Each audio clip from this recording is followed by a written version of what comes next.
So are we ready? Are we ready to show off?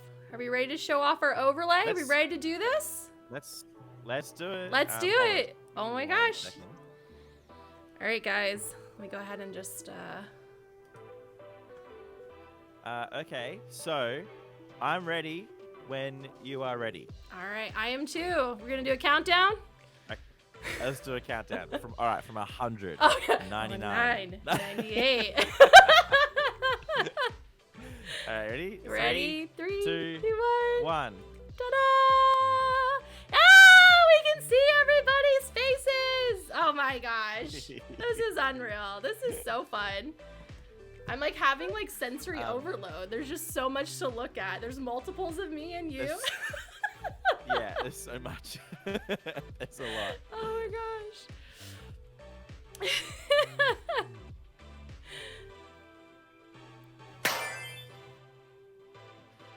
Yeah, I'm so excited.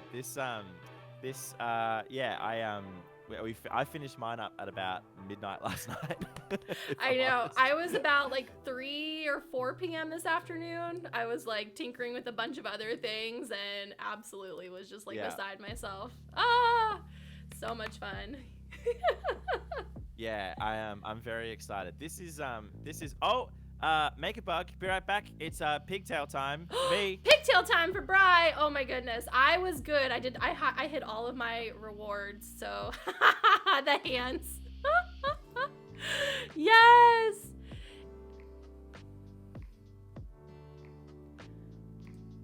Here, I have him muted. Let me pull this over real quick. I gotta pull chat over. Oh my goodness. Isn't this I'm so excited, you guys. This is absolutely bananas. So much fun. Oh my goodness, Steffi. Oh, it's 3 a.m. your time. Stayed awake just to watch the streams. Absolutely amazing. Oh my gosh, Bri. Tortoise. Oh my gosh. I love it. Here, you're doing your pigtails. I'm gonna put on my bedazzled crown. Here we go. Here's in true Maker Bug fashion. Nice one. Here we go. We got the Princess Bedazzled crown. Oh my god, it's so cute. Look at it. It's so cute. Look at us go. We're just ready to, we're ready for a sleepover. Like, let's chaos party. Oh gosh, unreal. Oh, I'm so excited. So excited.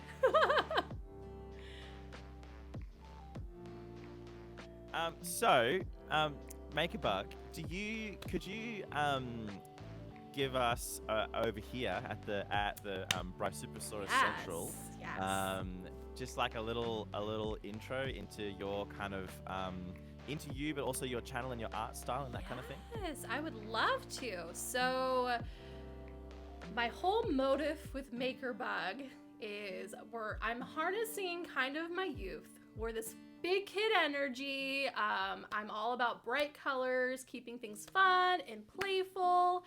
And so I think because I nurture my inner child a lot, that my work reflects that playful spirit.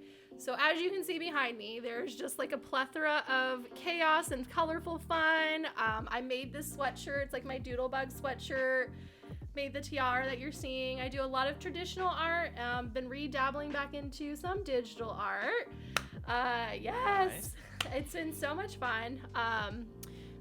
And I also teach art on and off, and I'm also a nanny. So I spend a lot of time with children, and so I think that helps. They help me keep me pretty playful and pretty silly. So yeah. And I try not to take myself too seriously. And I feel because of this, so I'll be streaming, my year anniversary will actually be the end of September. So I haven't even been streaming a full year. I'm still kind of a little baby streamer too, just like Bri, just like you. Way. That's so exciting. Your stream anniversary coming up. I'm so jazzed about it. And I've been so just incredibly blown away by how I hit affiliate in April and just meeting some incredible people. Art Twitch is just like the most wholesome, amazing place. Art Twitch is great. Art Twitch is so good. It's so like surprisingly delightful when like I'm not an artist, but there's a couple of communities that I've been lucky enough to become a part of. Yours being one of them. where it's just like I don't, like I guess one of the reasons that like one of the things that really drew me to your channel, is the atmosphere over there is extremely welcoming to people that anyone, but also like it's an art stream, but not just for artists, if that makes sense. And a lot of the other communities that I'm in, like I'm in a couple of graphic design communities. I'm not a graphic designer. I never have been. I never thought I would have an interest in that. But I found myself in a couple of graphic design, and it's just the loveliest thing. It's the same kind of vibe. I've been incredibly lucky to find myself among such a great group of people on Twitch. It's been a very, very lovely experience. That's amazing. I know, because you do mainly videography, which if you feel like sharing with my community too, I was kind of talking a little bit about that, but would love if you want to share a little bit more too. Yeah, sure. So hello, MakerBug Central. My name is Bry. My channel is called Bry Supersaurus. I love dinosaurs, milkshakes, cats, space, fun things. Pretty similar to MakerBug, to be honest, except I'm not an artist or a nanny. Everything else was pretty similar. I run a videography filmmaking company, and I love entertaining and hanging out with people and meeting new people. And I've kind of been a part of Twitch communities for a pretty long time now, but at the end of last year I went, I'm gonna start bloody streaming, let me tell you. And then 4.5 months later it actually began. Amazing. I'm an actor as well, and I've had a radio show with one of my good friends, Liam, who is in our chat here. I don't know if you've jumped over to your chat yet. Liam Draws. Yeah. Oh no, different Liam. Oh, sorry, different Liam. Different Liam. Okay, well, yay, Liams. Yeah, all of the Liams. So we had a radio show, and I've done many other like kind of performing things, and I love performing and trying to entertain people, and I also love video stuff and playing games as well, and meeting people that I wouldn't ordinarily have a chance to meet. And after a while, I kind of just went, hey, Twitch is literally all of that. It's amazing. I can do my video stuff that I really enjoy. Like it was a really interesting and fun challenge to try and make an interesting looking stream video wise. I really enjoyed that. You've nailed it. It's so fun. Oh, thank you. And then also getting to hang out with new people, entertaining, like it's just the best. Best of both worlds. So anyway, I'm not an artist. However, Mrs. Supersaurus is an incredible artist. She does a lot of. She actually look at this. I got the overhead cam. She's got all of these. Whoa! Maker Doodlebug chat. Do we see what's in Maddie's pouch right there? Do I spot with my little eyes some Posca paint pens? I think I do. Yeah. Posca? Did you say Poscas? Wait, I'm not obsessed. I'm not obsessed with Poscas. No, not. I'm not obsessed at all. I don't have a counter as how many times I've shouted out Posca on my channel. No, not me at all. I love it. So amazing. She really enjoys getting the Posca pens out and doing different drawings, and she also does digital art as well. Oh my gosh, it's amazing. I'll have to share some of the stuff that she does in our various Discords. Absolutely. So she's great and very inspiring, and she also does burlesque as well, and she makes all of her costumes. Oh my gosh, that's phenomenal. Burlesque. Yeah. So cool. Yeah, it's very, very cool. Liz says you don't need to be an artist to art. Yeah, I 100%. I could not agree more. Yes. And that's what MakerBug's channel is literally all about. It's like a lot of MakerBug's community nights are let's do art together. Here's the things you're gonna need, and once we're done, we all just check it out and look at what everyone's created. And yes, absolutely. There's no right or wrong or good or bad. It's just about having fun, learning stuff, joining in, having a fun time, being with friends, and just unleashing that creativity. Because adulting's hard, right? Being an adult is hard. So when we can come together and just make and create, and just all those pressures that society puts on us and the pressures we put on ourselves, just put it away, come come as you are with your paints and supplies and have some fun. That's what we're all about it. That's a similar vibe that I try to do on my channel and my party nights as well. Is like, I know that especially in the past kind of year and a half, life has been difficult for a lot of people, and I want to try and create a space where people can hang out for 10 minutes or 3 hours or half, and just hang out with some other people that are, like-minded and come and have fun, and just for a little bit, and then obviously we have to go off and do life again. So it's the sad part. We have to end a stream. It's so sad. Like, I wish I could stay here 24/7. Sometimes, yeah. Well, that has become a bit of a thing recently. Oh my gosh. All right, that's the twist for today's stream. It is my goodness. An uncapped streamathon. We're going the whole night, the whole day, into the morning. Let's do it. Hey, Make a Bug, should we make some art? Yeah, I think we should make some art. I'm like super excited about this. For both my chat and your chat, we're making Zen tangles. And so I have like a little command. I'll go ahead and I'll pull it up in my channel real quick, but I'll read it to you guys so you guys can hear kind of a little blurb about Zen tangles. Zen tangle, it's an American method. I didn't know it was American, which that was a shocker for me. An American method for drawing, which not only promotes concentration and creativity, but at the same time increases personal well-being. Zentangle was invented by a monk named Rick Roberts and an artist named Maria Thomas. With Zentangle, they created a combination of meditation and art.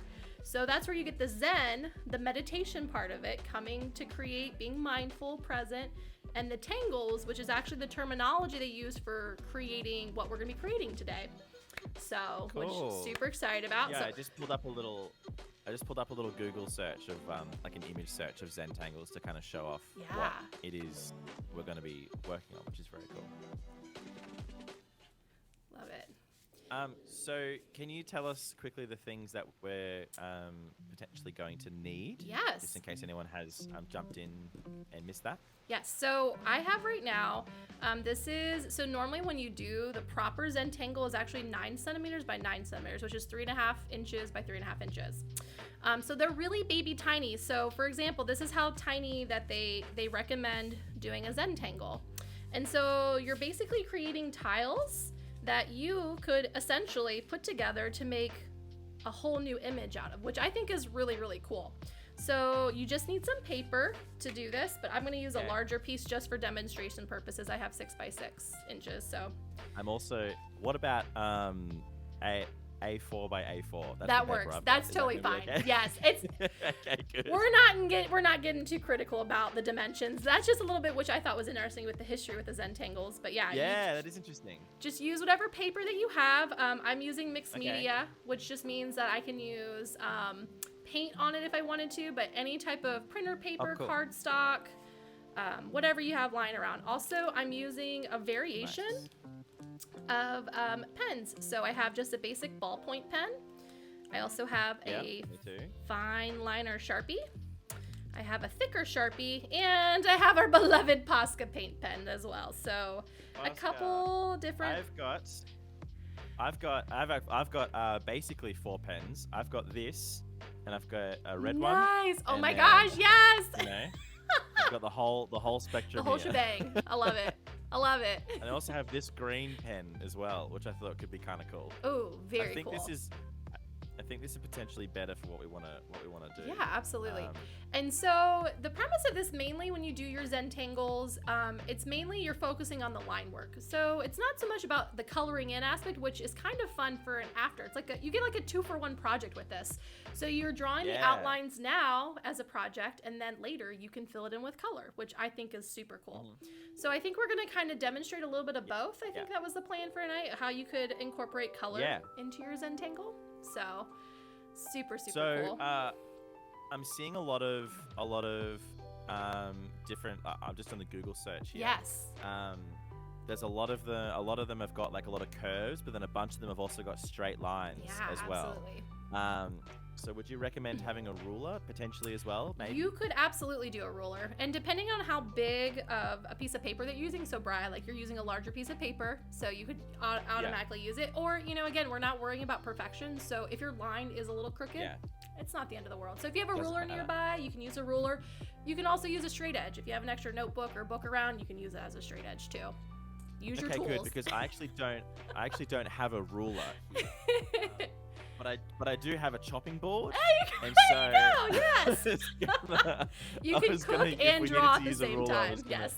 I was gonna. Yeah. Well, I have to also make some lunch too. So there you go. I'll use this as a ruler, and then also you'll see me.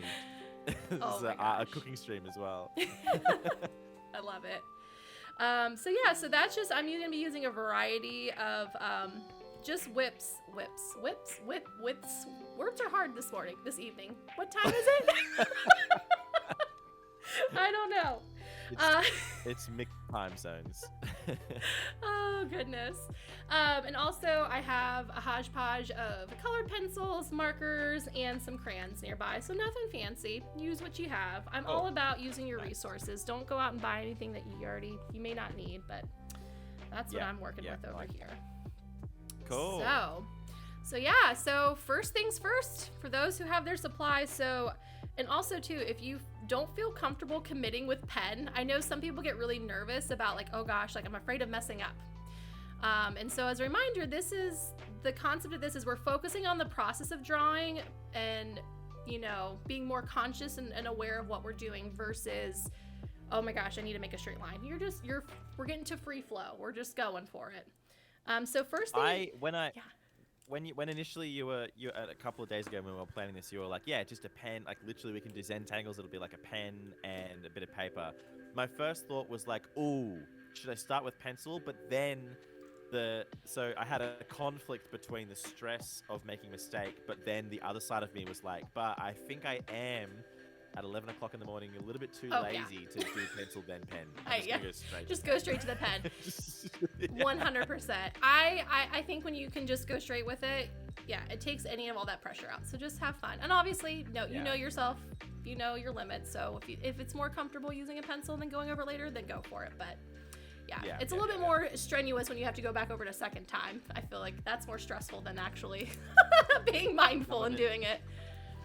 Mackie in my chat says such a good time to practice not being perfect. Yes, that's amazing. Very, very amazing. Point. I feel like that's hard for Mackie. I know that you stream and make a bug. I don't know if you're anything like this, but sometimes I struggle to like, if like for these overlays, for example, like struggle to like not, I don't know, get too like really finicky with it and really like particular and trying to make it like perfect, even though it. It never will be. I agree. But yeah, that's a really good point, Mackie. It's a very good time to practice the art of making mistakes. Yes, and that's what I always say. My mantra on my channel is we're going for completion, not perfection. So we're working through and completing the project. We're not worried about perfection. We're just trying to get from point A to point Z or anywhere in between. Could be a long road, it could be a short road. We don't know yet. Oh, no. There we go. You're back.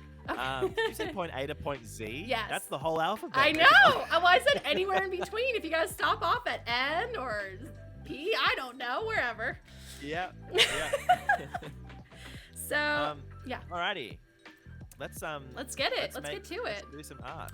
So, first things first. So, again, our square or whatever size paper that you have. This is your tile. And we're using basically 5 basic strokes is what they consider the Zentangle terminology, which is dot, circle, curve. So that's where where you said you saw like the curved line in some of those Zentangles. So that's where the curve comes in. And then like S-shaped lines. So like different shapes in between. Okay. So, but what you're going to do is you're going to decide on your piece of paper 4 dots. They could be like, parallel to each other. One can be higher, lower, wherever. I'm going to do mine in Posca so that way it's easier to see. Oh yeah, I might do that too actually. So, does it matter if it's not black? I actually don't know if we have. No, it doesn't have to be black. You could do whatever your color you want. So. Okay. All right. I'm going to do it with my green pen. Cool. And you said they can be kind of like in the.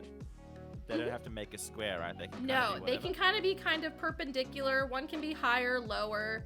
But if you want to you don't have to necessarily do the dots, but it's nice because it kind of creates like a little border around your finished piece. Oh. So it looks nice, but you don't have to. You could literally just start from the step 2, from just the line or like the sides of your paper. Tilly says fat dots or little dots. Kind of look like. You could do small dots just to kind of pinpoint where you're gonna be. So just like small little dots. Okay. And so I have mine kind of higher left, and then I'm gonna pull this one down just a little bit here. And then this one's gonna be a little bit higher. So I'm gonna have like this like wave effect with mine. So it's kind of off-centered. Again, I'm just darkening mine so you guys can see my example.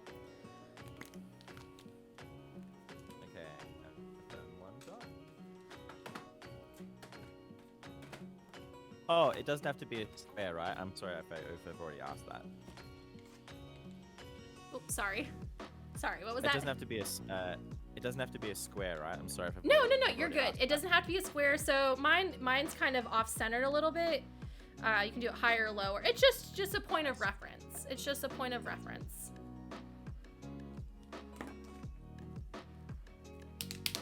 The infamous Posca paint pen shake.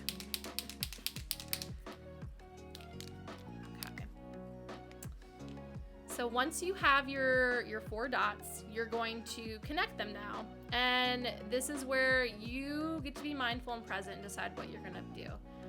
You can do them like curved, you can do them straight across, wherever you could do like up and down.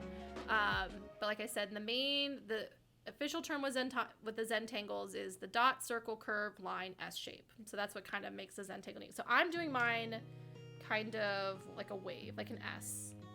There. Oh, so you're joining them. Oh, right. Mm-hmm. So right. So I get it. So you have decided to join yours using an S shape. Yes. But you could join it using dots or using a straight line. Mm-hmm. Is that kind of what you're... Yeah. So it could be whatever way you would like. Okay. So I'm like just a doing... zigzag as well, maybe? Yeah, you could do a zigzag. Do whatever way you feel.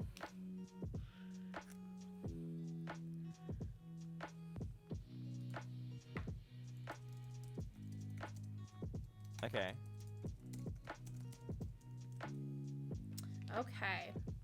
So this is basically step 2. We've connected our dots. Oh, I like that, Bri. I like how you have the zigzag. It almost reminds me of like a lightning bolt. It's pretty cool.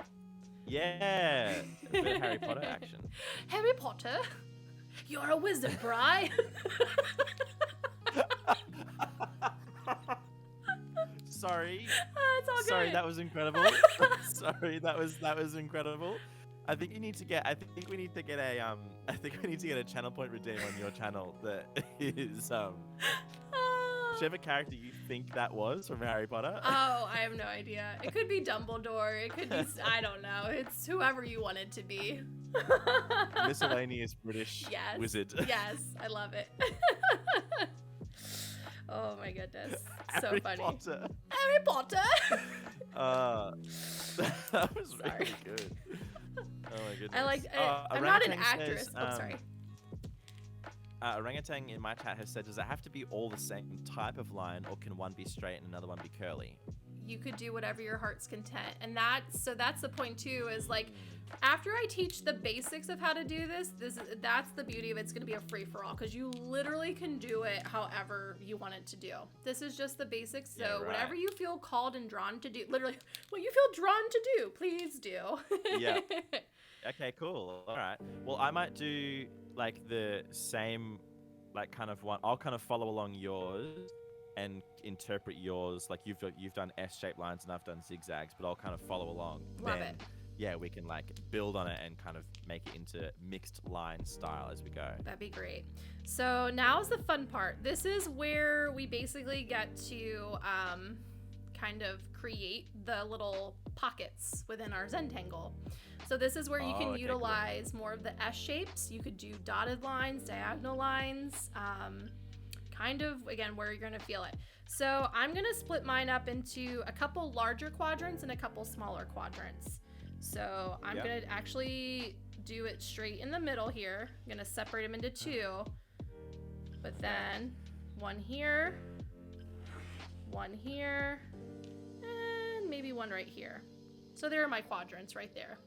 That's what I'm gonna go. That's wild. Okay, I just felt like that just didn't follow the rules. Man. What rules? No, though, what rules? Know? We're making up our own. That's the beauty of this. You did one straight line across, and I was like, all right, here we go. She's gonna do another straight line. No, she's doing a curve. What is happening? This madness. Okay, I'm gonna do this. I'm gonna do a similar thing. I'm gonna go across like this. Oh, very nice. Yeah. Ooh, I like it. I like that. Like that, and then.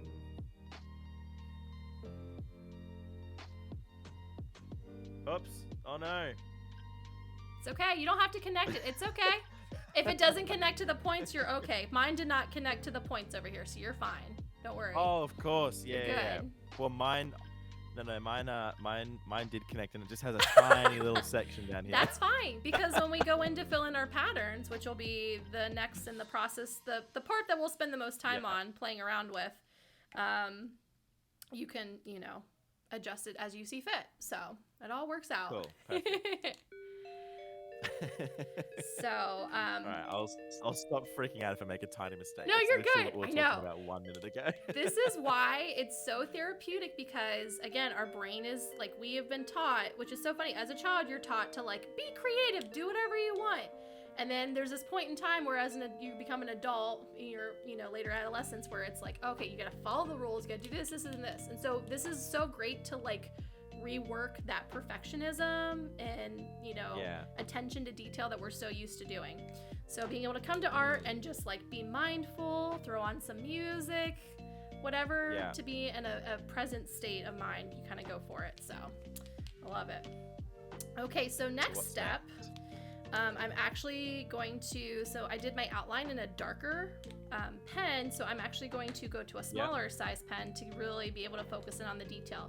So the smaller your pen, again, the more details you're gonna get. So I have a ballpoint pen, and again, if you don't have the different size pen, don't stress it. This is just to kind of show you what you can do.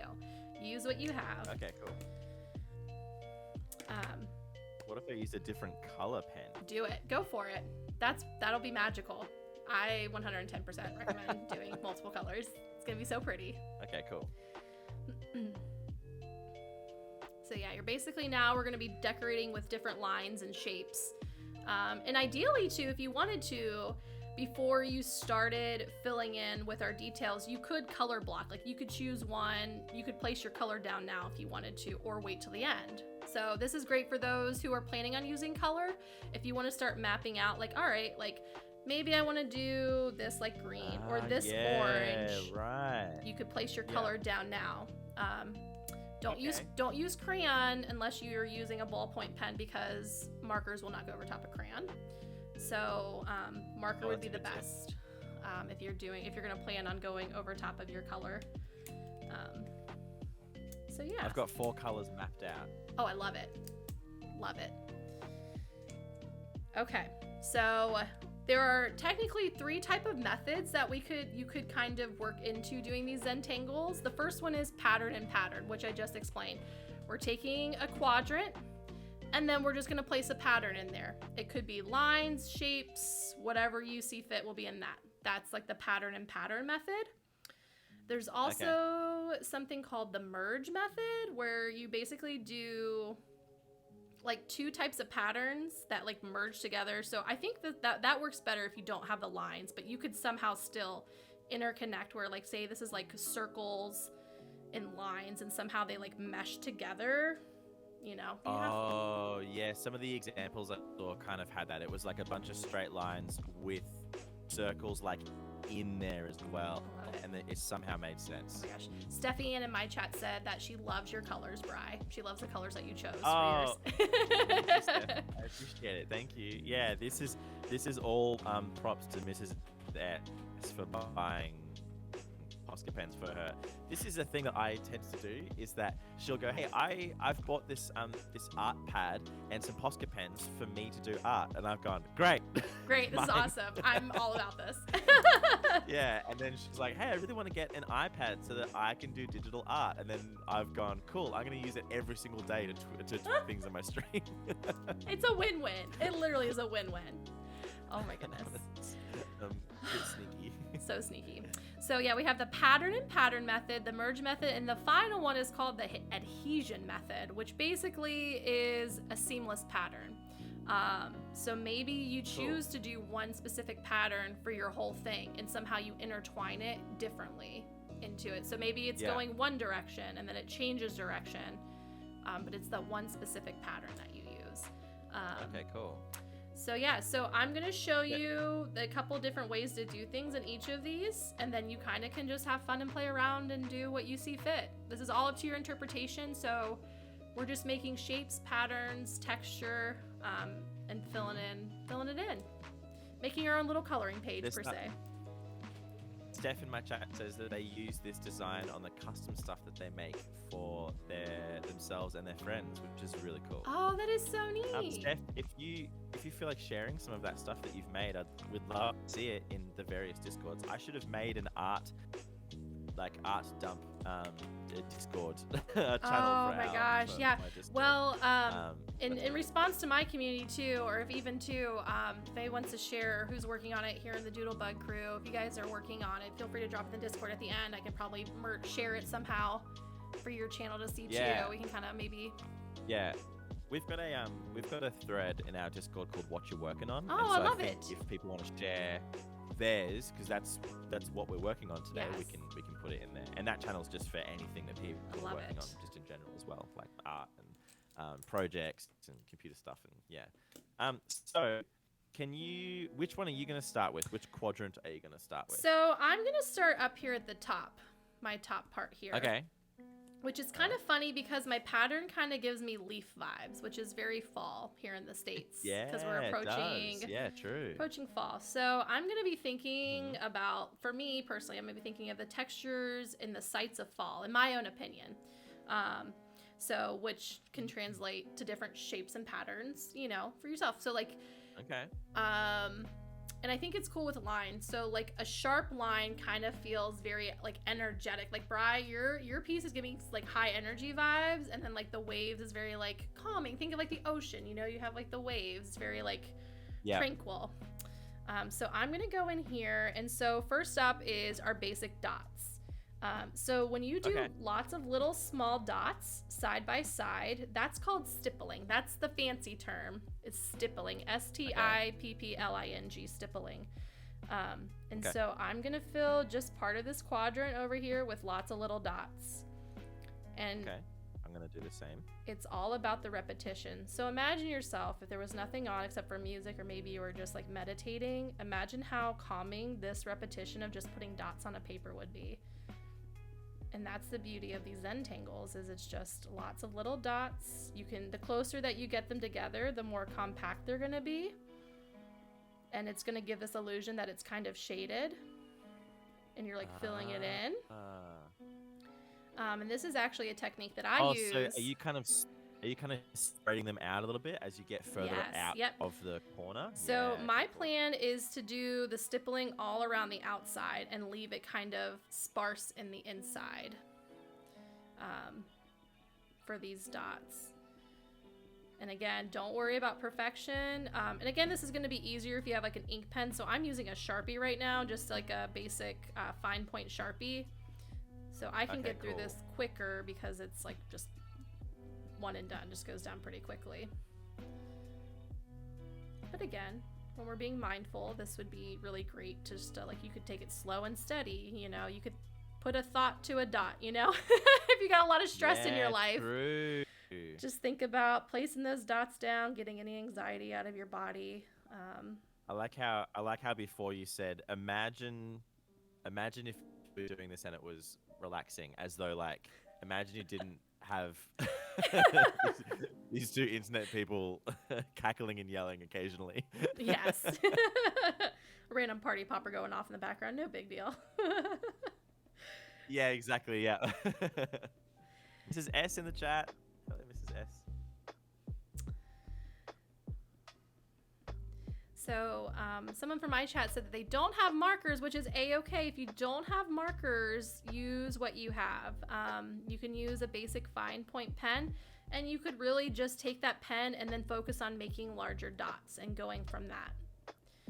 So now that like I have, so I'm gonna stop it to right about here because I'm gonna show you guys some more different dotting techniques that you could do. So these are smaller dots. And then you could literally just go in. Now I'm really going to start to define these dots. And as they come out from the center down here, I'm going to make them a little bit bigger. And again, there's no right or wrong way. Just creating some, like an illusion of patterns and some texture and shapes. Maybe these dots could be flowers. Maybe these dots could have like a bullseye effect where you're creating lines around them with the finer point. The common thing that I feel like from a lot of people who are very like intimidated with like drawing. Oh, Bri, that's amazing. I love it. Looking good.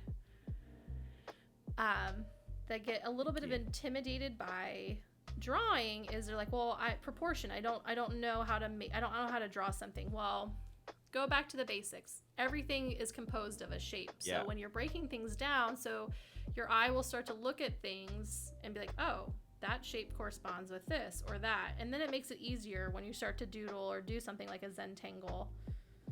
Your brain will start to automatically think about those concepts together and how they could make a picture.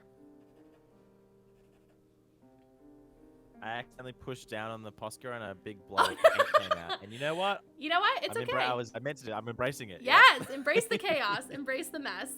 I know, those Posca pens are notorious for that. I don't know how many times I've done that. Yeah, the Posca pens and inexperience. It's a dangerous combination.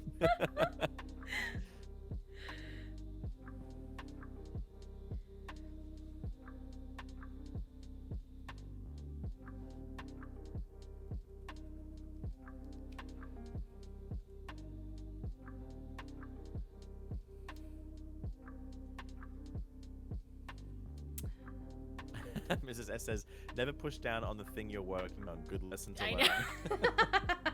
It's like, ooh, unless great. you're doing Zentangles where the rules don't exist. Nope.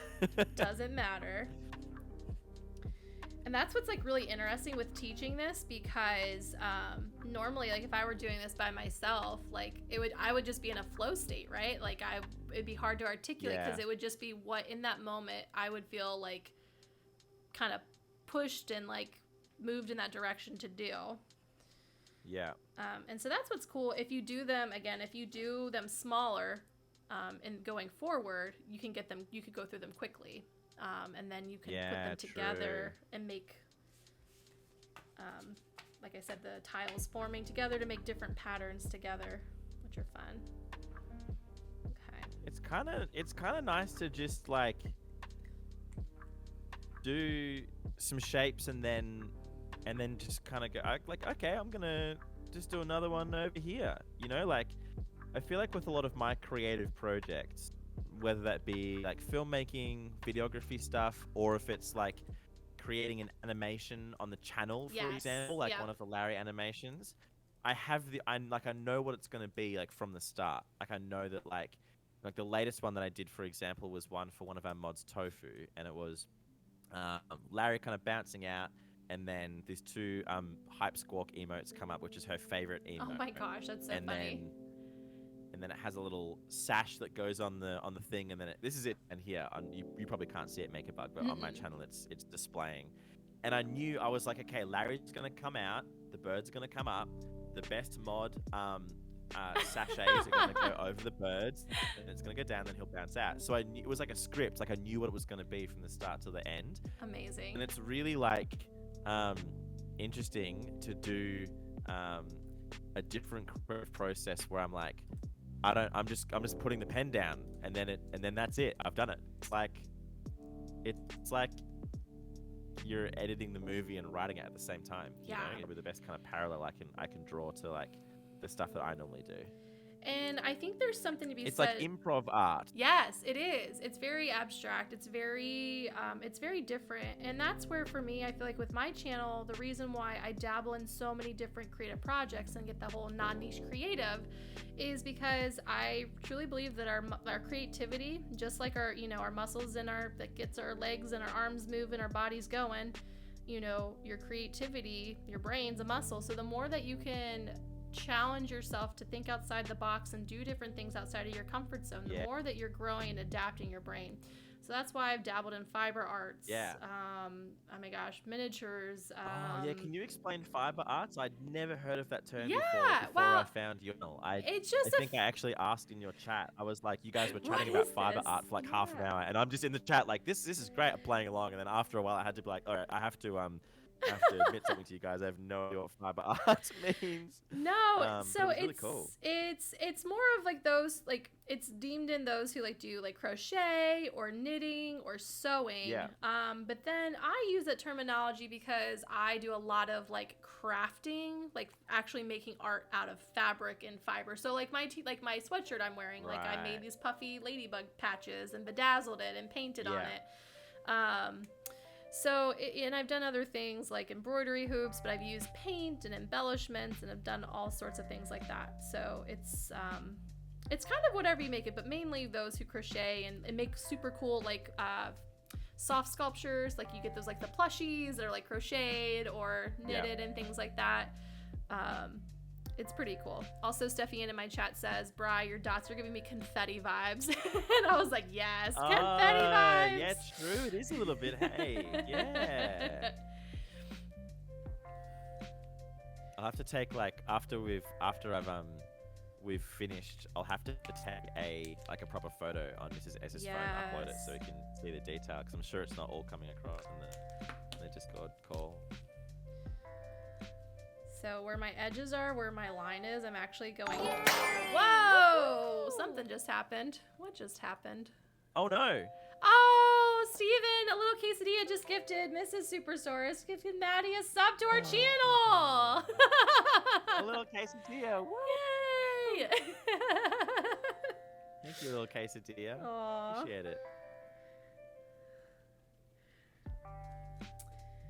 So yeah, so once you feel like you're at a good stopping point, Bri, I'd be happy to move on to the next one. I'm just filling on the outside here. And that's the beauty of it, is like you can take as long of time on making these or as little as you want, you know? And it's all about the repetition. Like, it's so calming just tapping your pen to the paper. Yeah. It's like, I already feel like in a calm state. I don't know about you, but I feel I'm like, ooh. I'm as calm as I can be, which is still too much for some people. I know. This is probably the most calm that my chat's ever seen me either, too. So it's a yeah, this is good.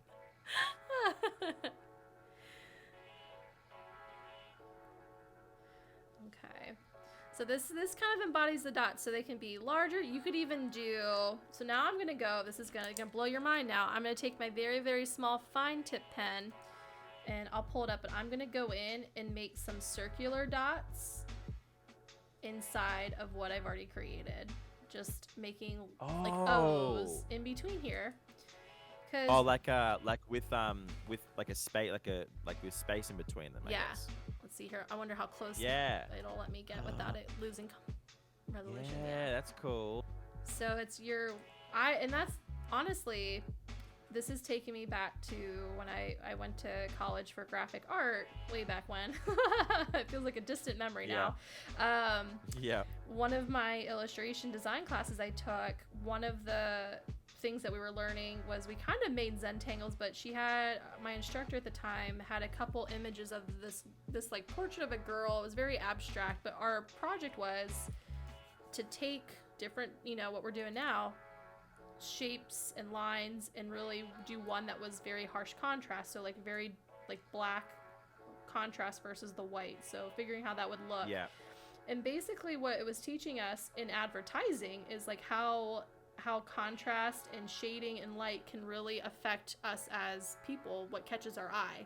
So we were learning how, if we wanted with graphic design and making advertisements, bold colors or dark colors, like just having that block, the dark versus the light, and how that really affects it, and the textures and the everything else. So it was pretty cool. Of all the classes I took, that was the really one that I remembered. So like what kind of different like contrasts, for example, what was that supposed to, because advertising, because that's something that I do as well with my videography, like ads and so forth. So what were some of the things that you learned in terms of like an intense contrast, like really you know, deep blacks and really bright whites? What would that convey or get across in the advertising, as opposed to like low contrast, which is, you know, very pastel, not very kind of defined colors? Yeah, and I think, I mean, kind of just how you're explaining it, you know, you think of what businesses, like what companies would thrive with having that type of advertising, you know.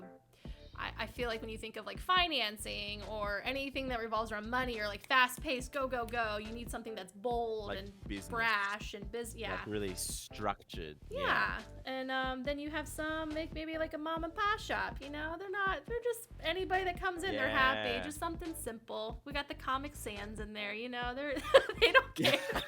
the Comic Sans.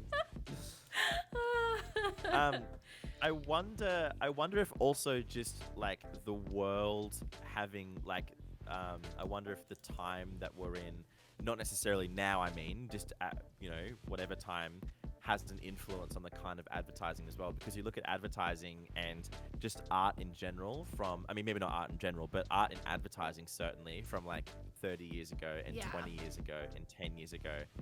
It kind of does follow, I mean, you can type in 80s logos into Google, or 90s logos or 70s logos or, you know, whatever, and there's a lot of them that have a similar kind of vibe. Obviously they're not completely the same, but I wonder if that has a bit of an influence as well on art in advertising, but just also art in general. No, I agree. I think it's fascinating just to see like a timeline of like,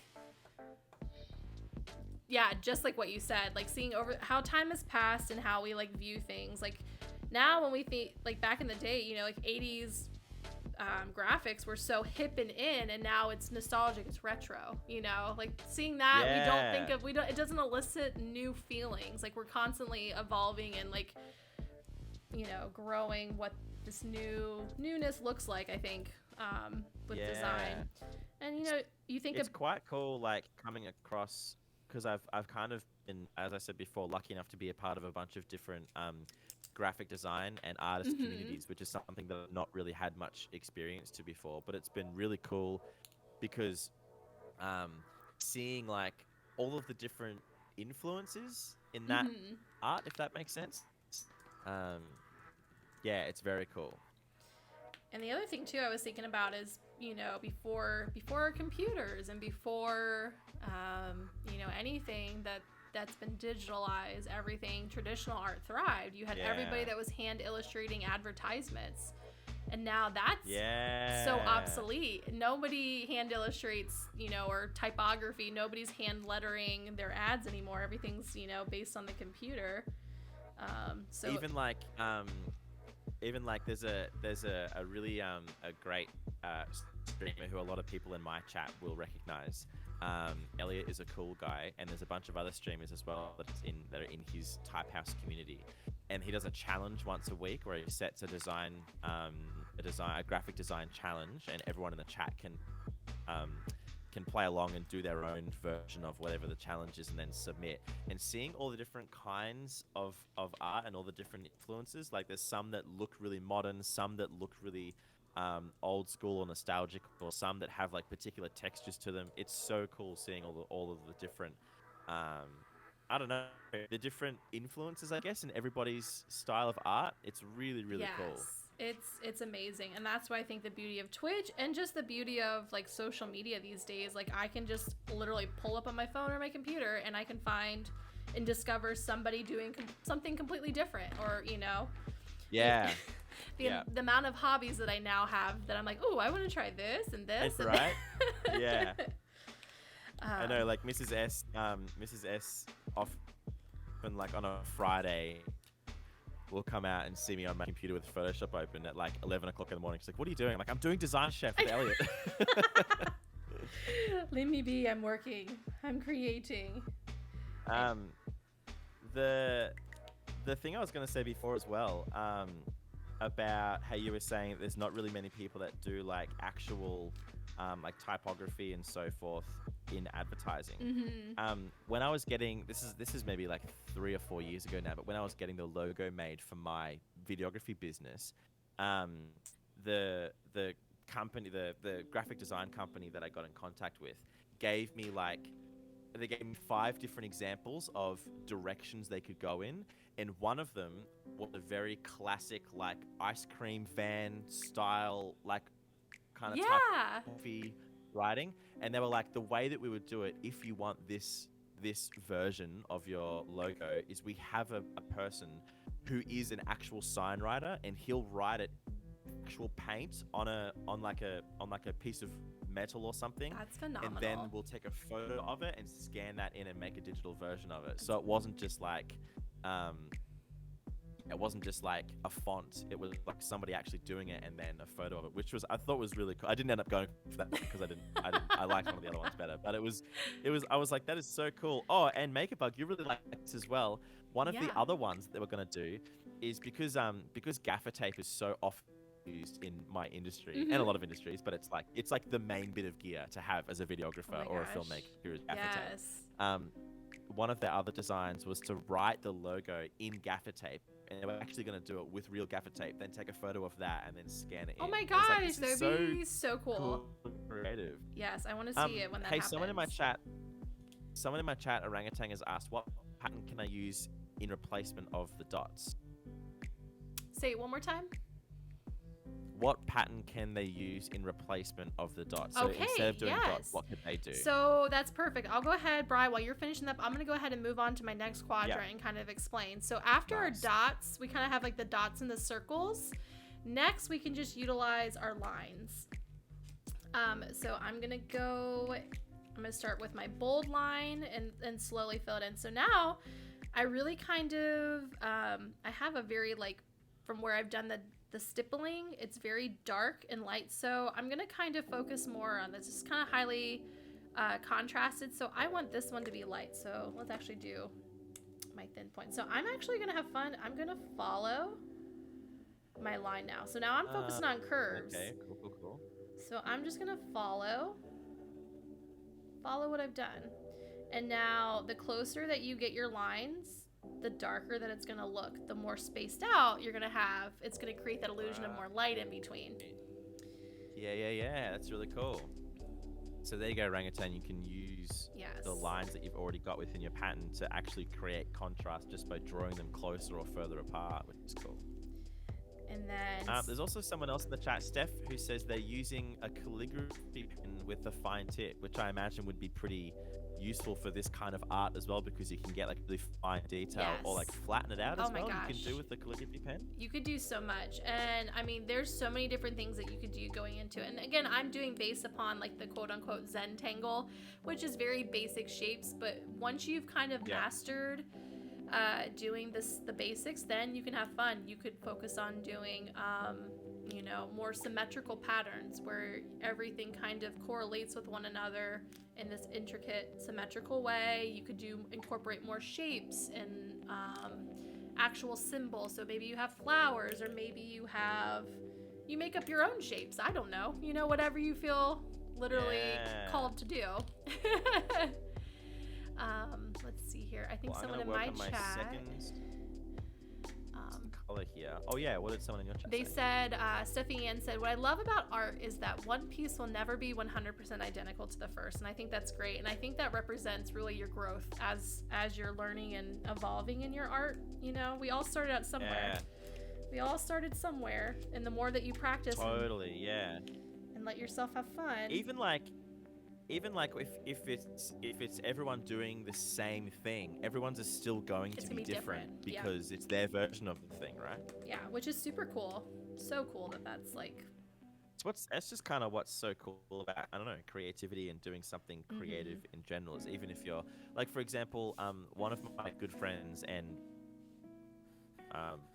mods in my chat, Homislad, him and Tofu just got who's another one of our incredible mods, just got an iPad together, and he did just a YouTube tutorial on how to make a Bob Ross style painting. Oh my goodness! On the iPad in Procreate. That's amazing. But the version that he did, yeah, who doesn't, right? The version that he did was amazing because he just altered different parts of it, and yeah, it looked very similar to the YouTube picture, but when you actually looked at it, it was still really different, and it was his version of it, and it was so bloody cool. That is awesome. So yeah, so now that I have, I'm gonna leave like this space in mind, just like this open white space, because that's just what I'm feeling right now. So now I'm gonna take my fine liners, and I'm gonna go in here, but in some of these I'm going to make lines across. So I'm connecting and creating just kind of like this striped pattern in between some of these. So this is where you're gonna have fun. You're gonna be able just to utilize your lines, you know? Maybe it's a dash, maybe it's an accent mark, maybe it's a circle. I mean, the beauty of where your imagination's creating it. And I could also like do these at an angle. Like it's, yeah, whatever. It's what's so hard. It's like whatever I want to do, it's like, just go for it. I'm going to be good at this part of it, because this is like part of my overlay. It has those lines that are like, yes, there you go. Like 3D kind of. Yeah. I love hatching. So this is the process of making small lines close together is called hatching, for those who didn't know. Oh, okay. And then think of like the pound sign, the hashtag sign, like those when you have interlocking hashes, that's called cross hashing, because they're coming on. And same like the stippling, when you are shading a piece, you can utilize, rather than just like fully coloring it in, you can cross hatch, and make some really cool. I actually prefer the look of my my drawing like in the camera, because it's slightly lower resolution. I think it looks really cool when I look up and see it on the screen. That's so funny. Yeah. So yeah, I'm gonna go back in and kind of just. Someone just gave me a round of applause. Thank you, Steven. Stop clapping in my ear. Yay! Oh my goodness.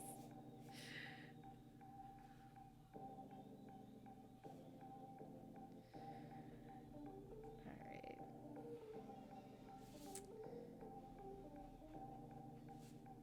So for this one, now I'm like, you know what?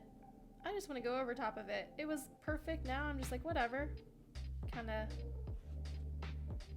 doing some messy hashes over top of it just to fill it in.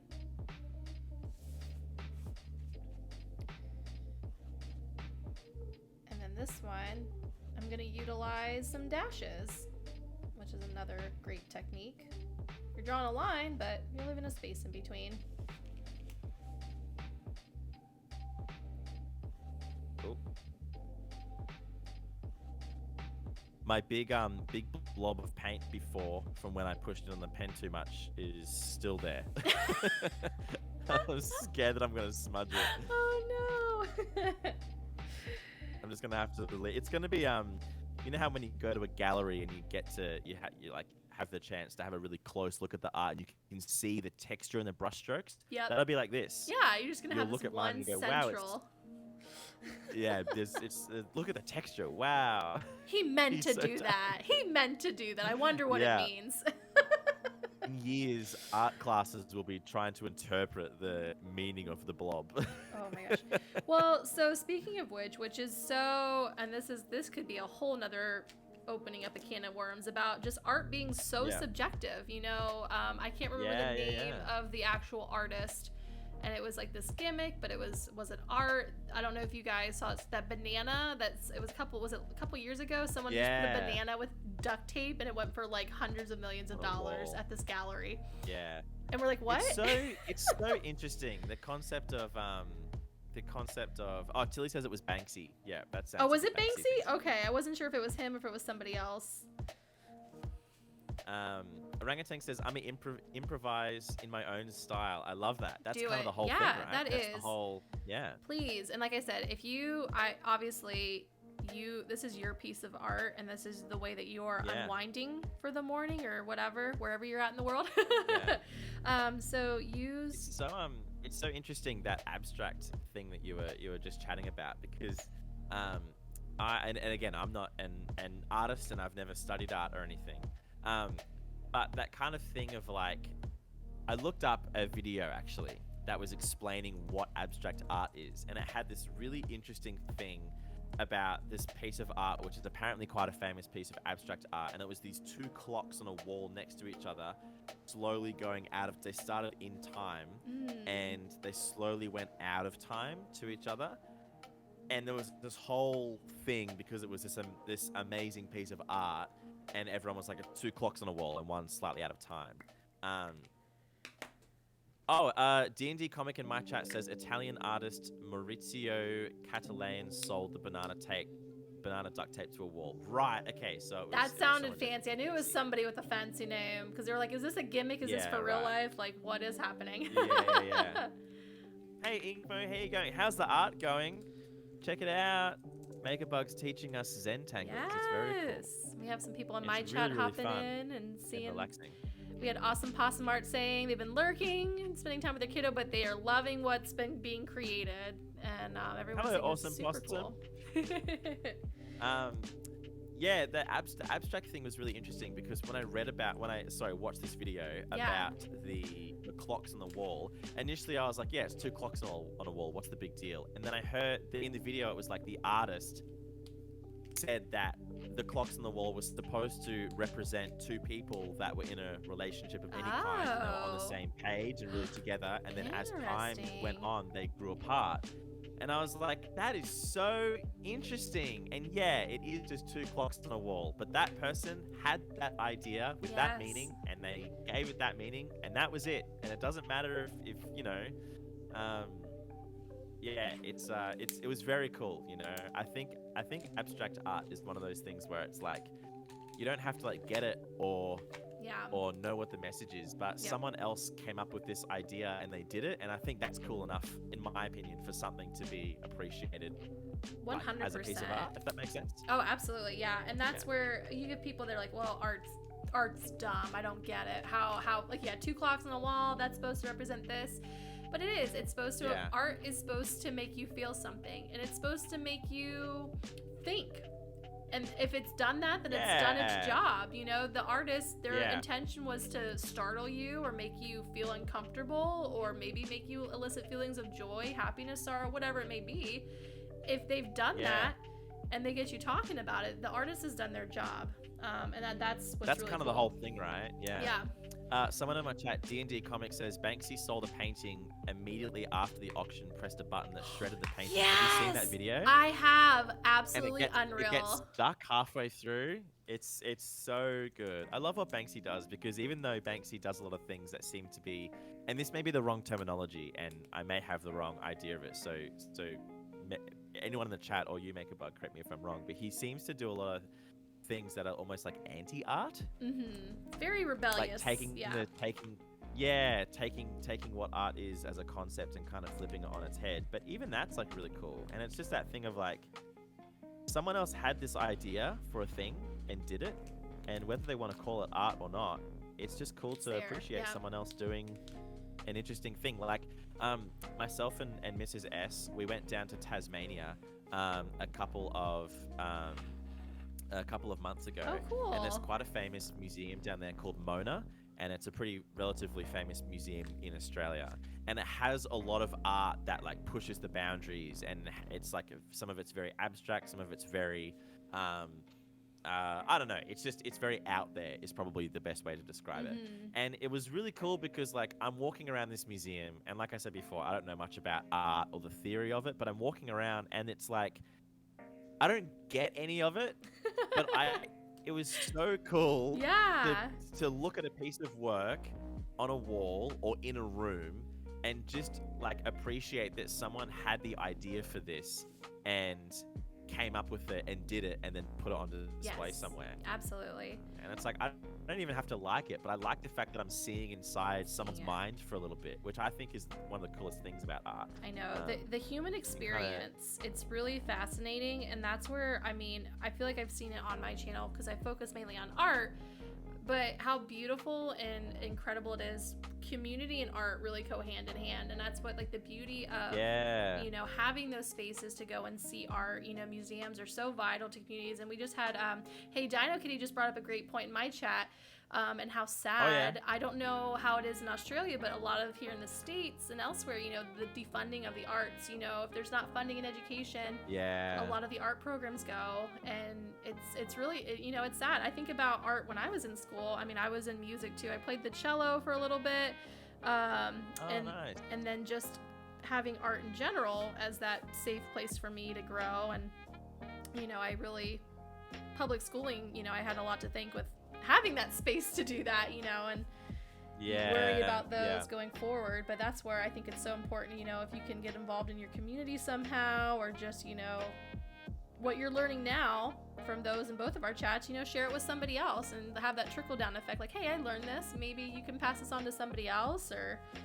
you know, finding ways to enjoy art where you can with what resources that you have. Also, I just went ahead and jumped ahead to my next quadrant. I was like, this is so fun. I had this like file. We're just going for it. Yeah, that's okay. Can you take us over what you're doing with your next one? Yeah, absolutely. Looks really cool. So this was my third quadrant, and I was like, well, I kind of want to break it up. So I put a giant, just like, whatever. It looks like an M, a W, whatever. Just a big squiggle in there. Now I'm using my small lines. I'm making kind of, I love doing this type of, it almost reminds me of like muscles, like the tendons in our body that interlapped. So like small lines together. Like the interweaving. Yeah. And you kind of just like draw some to like side to side. And once they connect, then you rotate your canvas. Also make sure you're rotating your canvas, you know, always flip it, get a new fresh eye. You might see something different in your piece. Yeah, true. So that's what I'm doing with this one. I also did add a little bit of color on my last quadrant. I grabbed my markers and just outlined a few of my little waves with some color. Yeah, we had some blue and some pink and green. Nice. I was vibing your palette. I was vibing your palette, so I had to incorporate just a little bit. I'm kind of a little bit behind, but I don't know how easily you can see that, but I've kind of made some no, I love it. That's great. Yeah. And what's really fun with that, Bri, and for anybody else that maybe did mainly color with their starting out, if you really wanted to bump this up a whole nother level, after it dries and everything else, you could take a darker color, maybe a darker blue or a darker green or black, and then do patterns, like bolder patterns over top of your doodle. It's gonna blow your mind that way. Just another layer, another facet of your drawing. You're just playing around with it. Orangutan says Larry colors, which it actually, you know what? I did not plan this, but it totally is. The outline's pink. He's got blue dots on his back. He's got like green spikes on the back as well. My goodness, that was not on purpose, but I've totally done that. I love it. Dana Kitty says, hey, Bri, how does visual art impact your decisions as a filmmaker? Does it like composition and color to create mood? That's a really good question. I want to know from someone on the outside looking in. I want to know about this too. Enlighten us, Bri. That's so yeah, that's a really good question. Composition is super important with like video and film stuff because how you compose an image, and Tom Newings, if you're still in the chat, or Teagues as well, I know you guys are both very talented filmmakers. I'd love to hear your opinion and views on this as well. Composition is, it can like totally set what the mood of the piece is, or like what the particular part of the story is that you're going to tell. It's also just super important with like the rules of filmmaking. Like if you have two people talking to each other, one person being on one side of the frame, and then when you flip to the other person, they're on the other side of the frame to make them feel like they're talking to each other. It's interesting because like, for example, with composition, to just use like a relatively um, visual example, if you wanted to make someone feel very isolated and alone, you could have them like very, very small in the middle of the frame. Like if you imagine this microphone as a person sitting, and like super wide and see the scape of everything around them. And that could make them feel like they're this tiny person in a really big space. Whereas if you wanted to like really focus on a person and make it feel very claustrophobic, you could do like a really tight shot and it would just be, you know, like just this part of their face.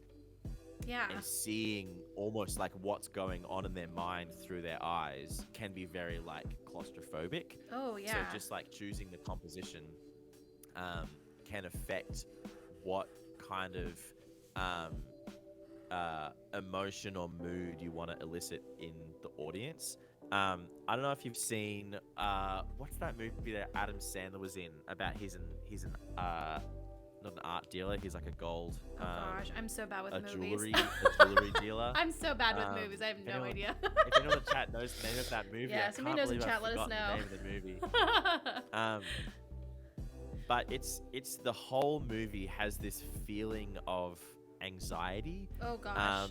And it's a very, very full-on movie, and it's certainly not for everyone. But I think it's interesting because the camera movement is very like fluid, but also handheld for like a lot of the movie, and it creates this feeling as though you're there with the person stressing out, if that makes sense. Yeah.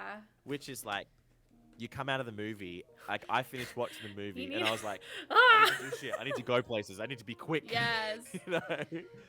But like the camera movement, and also like, see, also Dinah Kitty, you asked about color as well. It's so interesting because there's these kind of like, not rules, but there's these like, I guess they are kind of rules. There's these things that exist in filmmaking that have to do with color that almost are really consistent across filmmaking. So, for example, Steph says, "I'm done with my drawing. Can I show you?" Yeah, Steph, put it in our Discord, the what you're working on thread, and we'll have a look at them all at the end. And I'll have a look at it now too. So, for example, a nighttime shot that's in someone's house, if they're sitting next to a window or like in a bedroom, is most likely going to have some blue coming in from the window.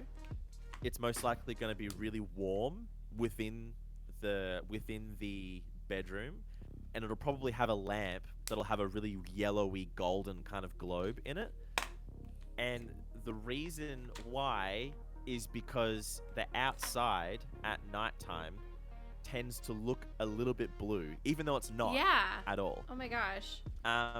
And so the blue coming in from the window in anytime you watch a scene that's at nighttime, just pay you'll attention, start you'll to see notice it. Oh gosh. that there'll be blue coming in through a window. The inside will be really warm, and the reason why that is because a lot of the lights that we put on in our house aren't white. They're a warm color, tone. and that's because that warm color is a lot nicer to have on than like stark white, you know, lights that are kind of beaming down. So because we do that just as humans in our bedside lamps and so forth, like this one here, for example, that's behind Larry's head, is just a warm bulb. So that's a lot nicer and a lot less harsh on the eyes to have on than a white bulb would be. So we put those on at nighttime. And so you'll see in movies, to display a nighttime scene, no matter what time of the day they shot it in, it'll have blue coming through the window to represent the moonlight, and it'll have warm yellow lights to represent the warm kind of bulbs that we put on. And so, yes, like this. Thank you, Tilly. Tilly's put my blue lights in the chat. And so the reason why the blue from the sky tends to look blue a lot of the time is because when we have all these, and this isn't the only reason, but when we have the yellow warm bulbs on just in our house, our eyes adjust to that a little bit, which makes the opposite end of the color spectrum in our eyes stand out, so it'll start to look a bit blue. Yeah, so like when I put on my yellow glasses for like 20 minutes, I take them off, I instantaneously it looks purple because my eyes have totally. It's been warm to cool. Wild. Yeah, another really good example of this is like green and purple/red are kind of somewhat opposite on the color spectrum, right? So in terms of light, so if for example, I'm using this light here to light up my art here. It's just like a little filmmaking light. There was a music video that we were shooting a couple of months ago. Sorry, not a couple months ago, a couple of years ago. Time. And we were using that light to create a really green mood, a really green kind of atmosphere in this little location we were shooting. And we were playing with this light for about 20 minutes. And after 20 minutes, myself and Homislad, who was helping me light this, we were like, this light, is this light broken? It doesn't look green anymore. And it's because our eyes had adjusted to the green. And we went out into the main area where it just had regular lights on it. Everything looked red. That's wild. Because our eyes had adjusted to the. Like, you know what I mean? What's color? What is light? What is happening right now? Which is really fun that you say that. So, and because I do a lot of art, and kind of to a degree, I feel like I've had a small glimpse of probably dealing with that, only because, depending on the colors that I'm working on in my piece, you know, if I'm working with more warm colors, I can't use like a warm light because my camera's gonna be like, everything is yellow, you're drawing the sun, you know, so you have to combat that with the cooler light so the temperature evens out, which is fascinating. You know, I'm glad I have a multi, you know, it goes from warm to cool to whatever, you know. Yeah, that's so cool. Yeah, so interesting. Yeah, Dinah Kitty says, I love when filmmakers really push color. Like Amelie, the main colors in the movie are overwhelmingly green, yellow, and red. Yeah. And directly inspired by the paintings of the Brazilian artist Juarez Mercado. I hope I pronounced that correctly. Oh my gosh, that makes... If you compare the paintings to the movie... Oh, that's so cool, Dino Kitty. Yeah, that's very, very cool. I'll try to think of some other examples of movies where like the style in the movie is really like influenced in one way or another. Mm-hmm. Roger Deakins is a cinematographer who's very visual and uses light and color in a very interesting way. I mean, he's just like also like, you know, the best cinematographer ever. I mean, he's not, but he's great. Yeah, a lot of his movies use like Sicario has like these really muted colors, and it feels like hot, you know, in the daytime scenes. It's like you watch the movie and you get hot watching it because it feels like really, I don't know, intense and warm kind of thing.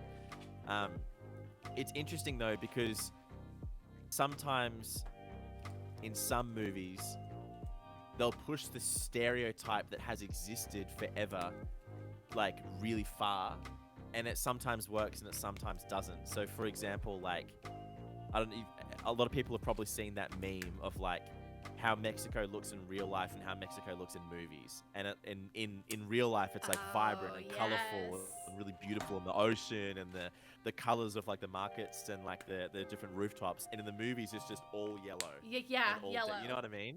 Oh my gosh, yeah. So it's interesting how movies can create a stereotype of what a place does or doesn't kind of look like. It's very interesting. Have any of you, both chats, has anybody seen, I can't remember where I saw this, it was like on Tumblr back in the day, or somebody shared it maybe on like a BuzzFeed thing.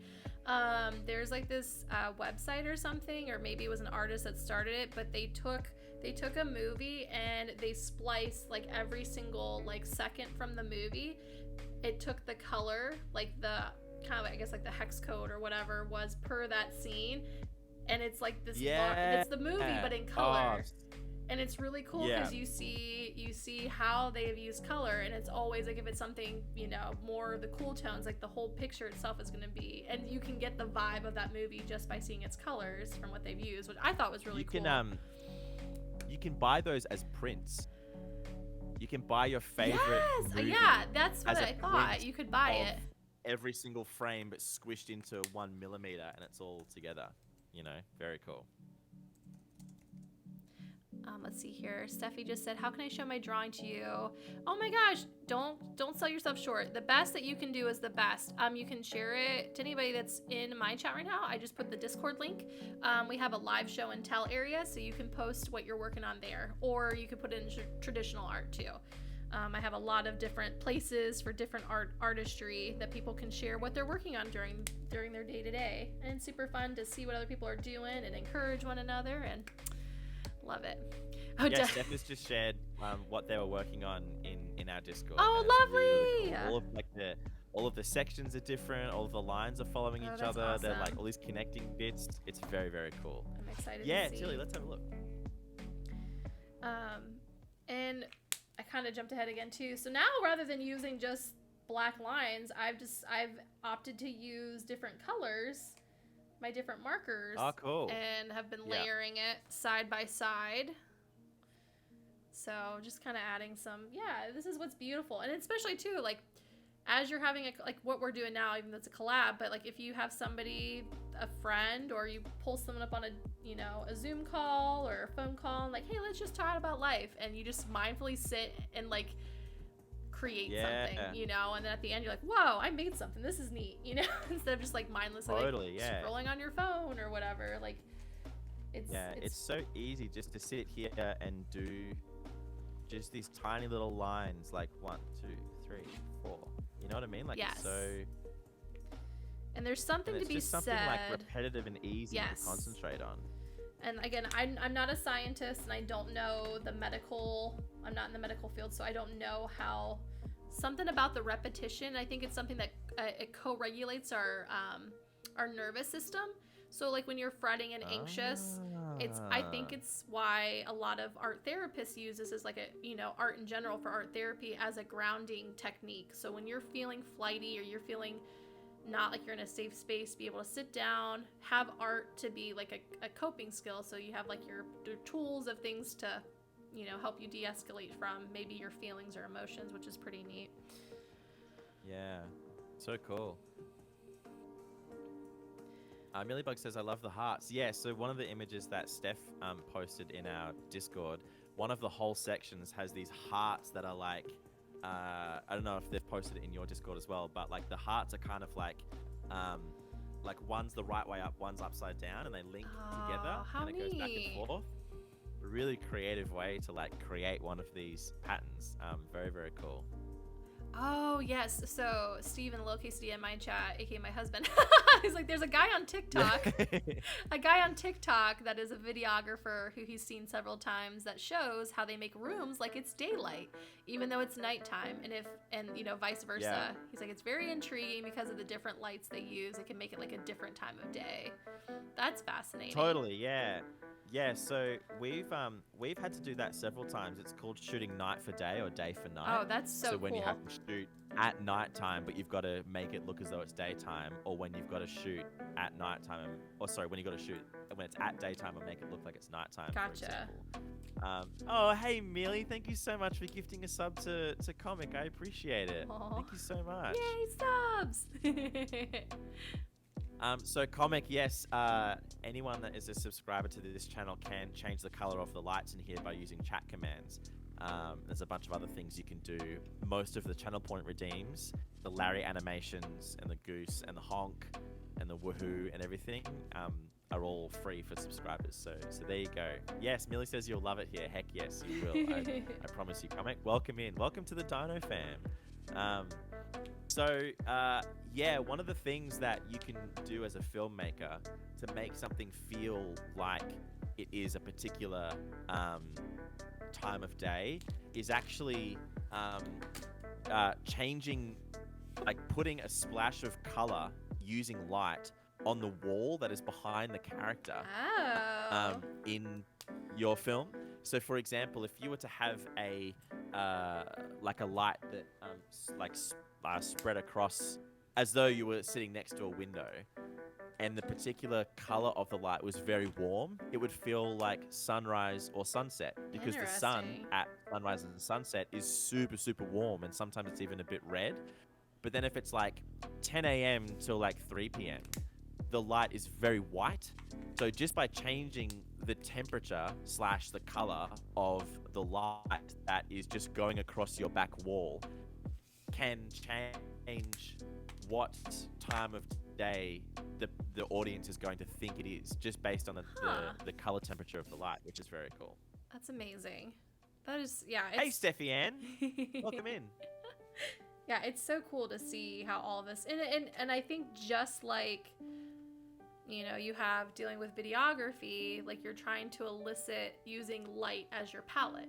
Light is your color palette. You're using the different UV rays in the spectrum of the light, just like I'm using a spectrum of colors in painting or or creating, whatever that may be, which is super, super fascinating how it's so different, but it's still so unique in similarities that you're pulling from.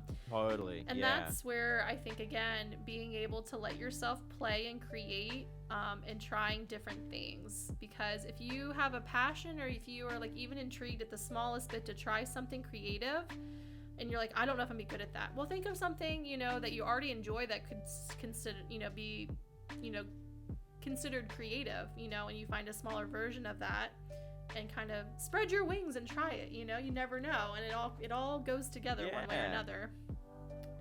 Isn't it interesting, that thing of like, we struggle so much to try. I mean, I shouldn't say we, I should just speak on behalf of myself, but I struggle to try a new thing for the first time because I'm worried that I'm not going to be like really good at it straight up. Yes. Because to be honest, like, how good does it feel when you try something for the first time and you're really good at it?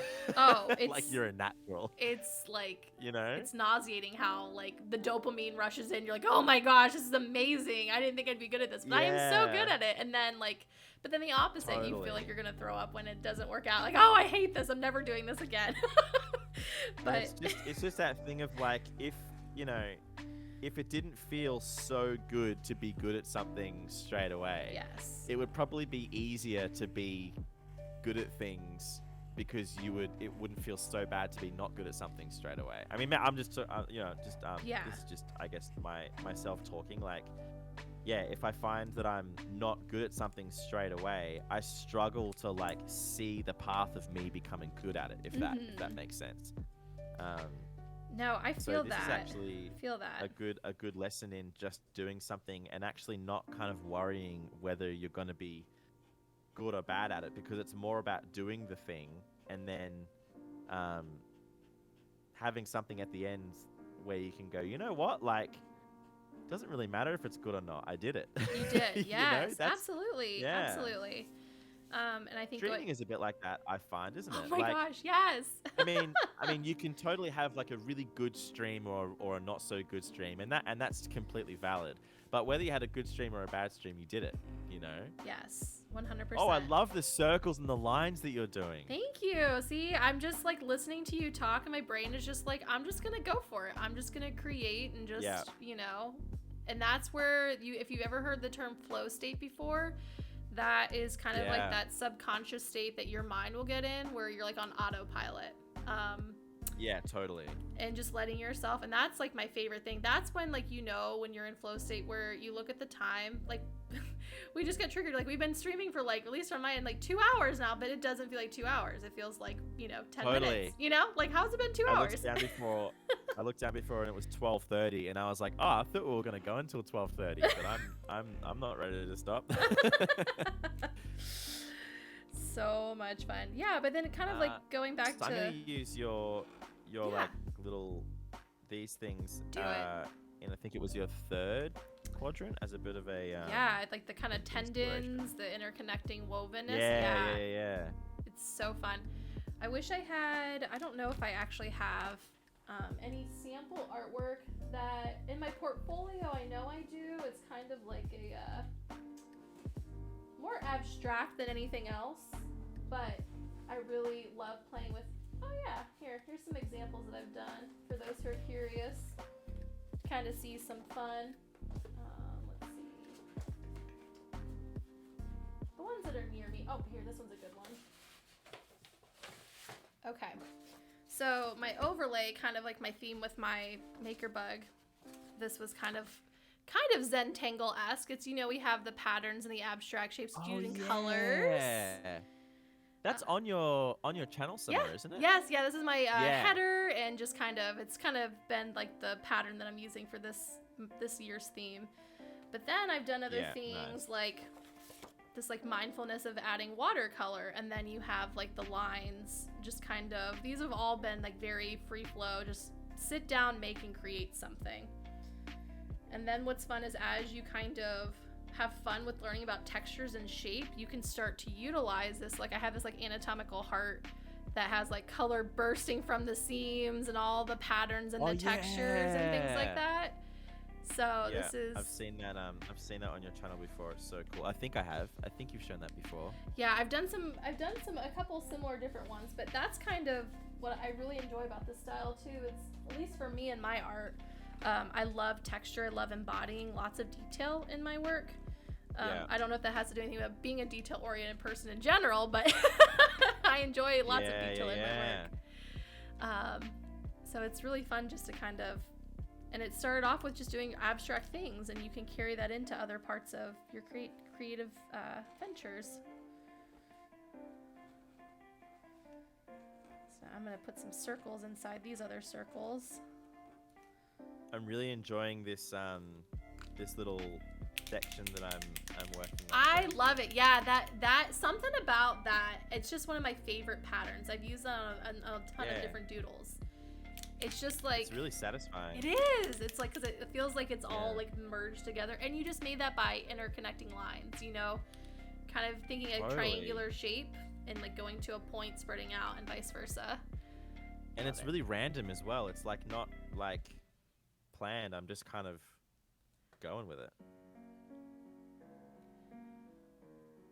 Oh yeah, Steven said that I need to take a picture and post the fabric mural that we have in our bedroom from our wedding. I made of the blue and this one that I just shared. I made a huge tapestry that I painted that we got married in front of, wherever it was back here. Cool. Oh, so you made that and then you got married in front of it? That's the coolest thing ever. So it's basically, think of this here, and then it was I don't know how big of a wall. How long did that take to put together? It was a long time. I shout out to my parents. Shout out to Mama and Papa Makerbug for letting me use their the living room floor for the time being so I could work on it. Oh yeah, true, yeah. It was fun.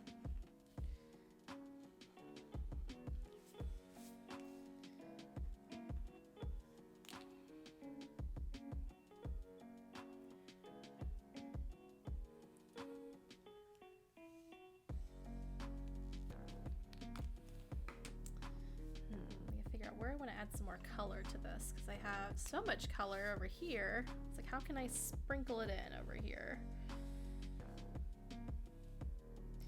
And also, don't be afraid to go outside the Zentangle. I know we boxed it in, but you could always do some things outside of it too. If you don't want the white border, you could do some other colors outside. I actually might go around on the outside with color on mine.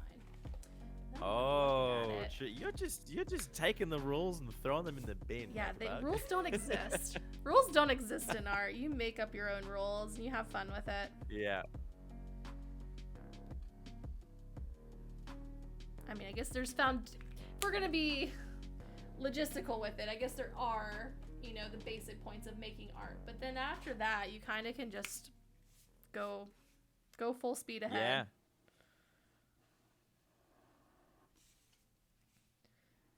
What do you think I should do on this section here? Let's give it a look. So I've kind of this is one of my quadrants here. And then I've kind of done this pattern until here. And I kind of feel like this section should be something different. How do you think I should break it up? So I love that you've been very mindful of doing very small details. So from the stippling to the very, very tiny, the line hatching and stuff, I think you should go bold and big. I think you should come up with some type of pattern, whether it be circular or squiggles. You could even do think of a bullseye, kind of a spiraling out, and then you could fill in that spiral with a pattern. But I think you should go bold. I think you should have something that completely is that contrast to your piece. you know, if you so Okay. choose to, All right. or you I can like that. go for it, whatever. Yeah, Dana Kitty says, challenge yourself to do some curvy stuff. Oh yeah, do some like big curvy like splotches. Think of like paint splotches or ink splotches. Use your Posca paint drip as inspiration. Yeah, true. Just let it drop in there. I'm scared. You got it. Go, Bri, go.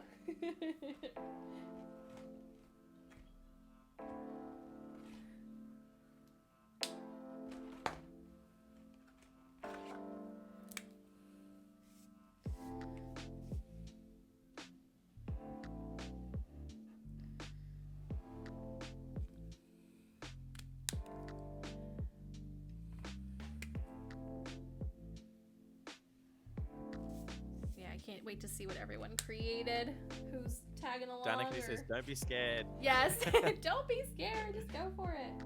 You seem to favor the straight lines in your frame shape and your quadrant fills. Yeah, that's true. I never even thought that would be a thing. But then when I did the straight lines, it's kind of all followed that kind of pattern.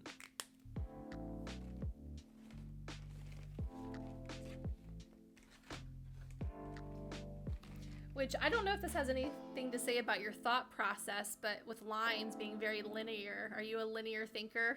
Like, do you feel like you're kind of like, you think one straight way? Like, do you just like, or is it kind of free-flowing at times? I don't know. Again, some people use stuff as this as like a means to like dig deep into your psyche and be like, huh, well maybe so. It's I don't know. Maybe Mrs. S can answer better than that. I don't know how I think. I don't know anyone knows how I think. I'm a medical miracle.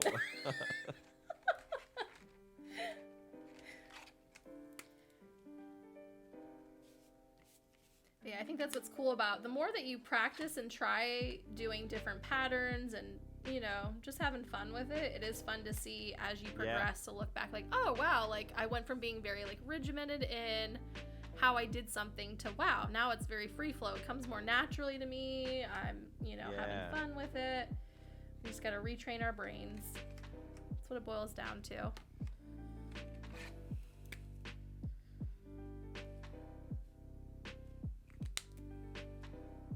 Well, I think this pen's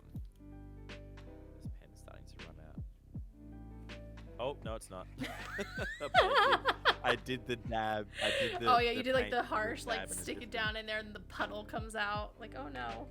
Yeah, I did it not on the page this time though, so that was a good thing that I learned. Redonkulous, thank you so much for the follow. I appreciate it.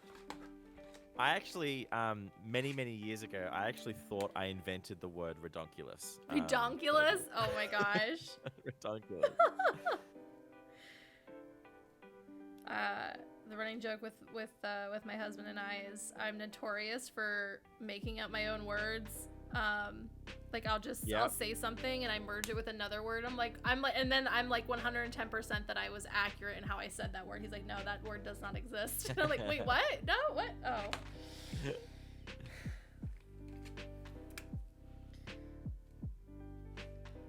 So now I'm just having fun and I'm kind of going back in and just filling in my Zentangle with my own colors. Yeah, I like the one that's all of the different kind of wavy colors, and then you've got the other kind of in the opposite direction. Yeah, that's what I was saying with yours. If you wanted to get really bold and drastic with your tiny patterns, you could go in with a darker color and really like have fun with it. I'm so sorry, I've got to put my hair in pigtails. Back in a sec. Ah, pigtails!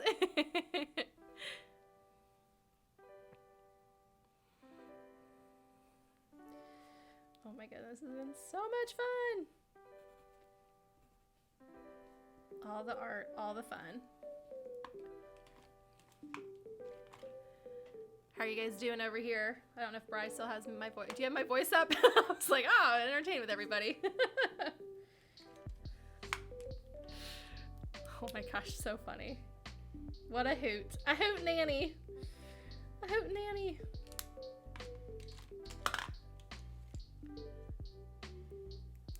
Back.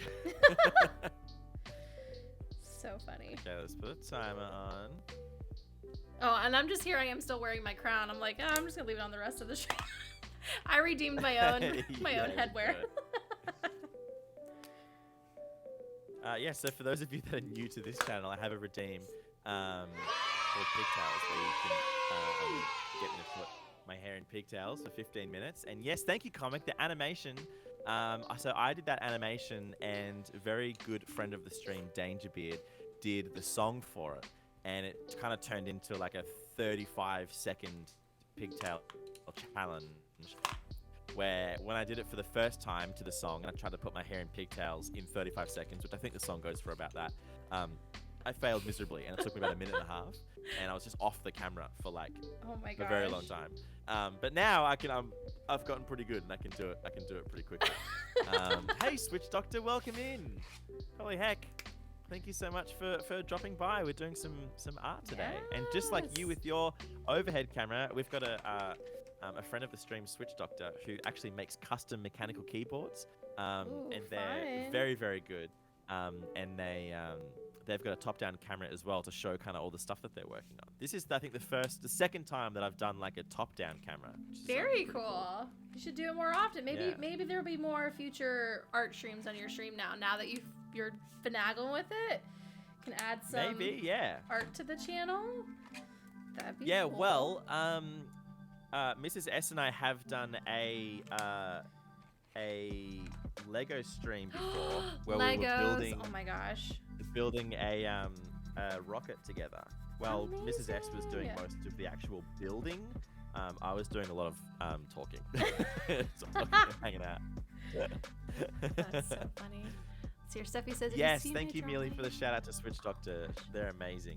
I highly recommend it if you're into keyboards, or if you just want to go and check out something new. If you haven't seen a custom mechanical keyboard being made before, Switch Doctor is very, and also very knowledgeable as well. Highly recommend. Sorry, Redonkulous. Yes, we do have a Discord. Please don't yell at me. We do have a Discord. Yes. Exclamation mark Discord to find out Discord. So I don't know. I'm curious to know if anybody else who's working on their Zentangles, how far they are, if they've completed most of their, I'm curious, Doodlebugs, or even your channel. If you guys are working on your Zentangles, I'm curious how far you are along. If you're like still working on it through, like. Again. Yeah, if you guys are working on a Zentangle as well, how far are you? Have you guys kind of finished, or I'm very far from finished.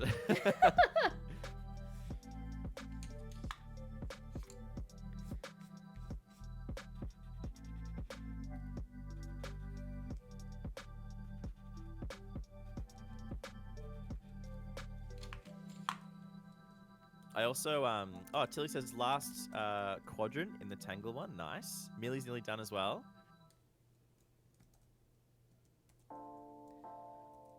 Rangatang says they're 2 out of 7 quadrants done. Orangutan did 7 quadrants. Oh my goodness. Well, yeah, and also too, it does depend on how big the piece of paper. So if you're using a traditional 8.5 by 11, and depending on how you break it up, it's gonna probably take some time, but that's okay. We're not in a rush. That's the beauty of this. We're not rushing to get done. Obviously, like, we'll keep drawing until stream concludes. Steph is done. Yeah. Steph, you've already posted yours. We're done. Awesome. We're done. Move on to the next one. I'm gonna get a bit wild here. Oh, wild! Oh my goodness. I'm gonna use a different color again. I know. Within the same quadrant. That's wild. Amazing. Oh, love it. Now you should do alternating patterns. So rather than having them follow the line, rotate your canvas and then do them completely opposite to themselves. Get really wild with that. Start on the opposite side. Make that wild, make a bug. And then there's me who was like, I can't just do a black and white illustration. I have to have color. I have to have color. I'm color crazed. I can't not have color. Redonkulous says, sorry, I haven't slept in 48 hours. Can you see my duck? Have a Kevin. Sure, Redonkulous. Yeah, if you've got a cool duck, put your duck in our Discord and then what you're working on thread for sure. Oh, Mackie's posted theirs in our Discord. Larry and Kevin colors. Yes. Orangutan. Yes. You've nailed it. Mackie says, I feel completely relaxed. I also had a G&T while Oh doing my this, so gosh, that gets that's some so credit. funny. I love it, Mackie. It's so great. Oh, Make a Bug, I really want you to see this one. I'll post all the ones that we get in, or you can have a look at our Discord, what you're working on thread as well. It's really cool. Mackie's done one with like these little bubbles. Ooh. It's kind of like bubbles at the top of like a champagne glass or something. It's so cool. Oh my gosh, I'm excited to see. Yeah, it's really fun. So like when you start breaking up these quadrants, you could also do, like I said, you could do a flower, you could do a heart, you could do a diamond, you could do whatever shape, and then that be your main focal piece in the Zentangle, and then around it, you could totally branch off and do something completely different, which is super fun. And yeah, again, it's all up to your own interpretation. And, you know, I think the beauty of this, is especially, you know, like we're gonna have feelings, you know, we're gonna be deep into our feelings sometimes, and so sometimes you're gonna make art that's gonna be kind of dark, there's no color, you know, but right now I'm like having the time of my life. Mine's like vibrant and fun, and but there's been times Make Bug. Also, hello, Mrs. Zotz. Have I pronounced that correctly? Oh, Mrs. Zotz, she's so lovely. She's from my channel. She does polymer clay. Thank you so much for the follow. Some polymer clay. Oh, that's so cool. Yeah, I've been so just enamored by the amount of creativity that I've met through my channel, and allowing it, obviously being a support for other creatives and artists, but it's just been so cool just to see what everyone works on throughout, sharing in the Discord or like on Instagram and stuff. Super inspired.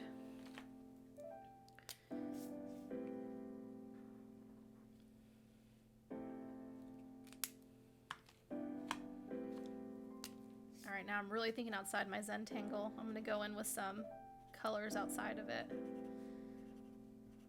I'm just going for it. I'm gonna fill up the whole space.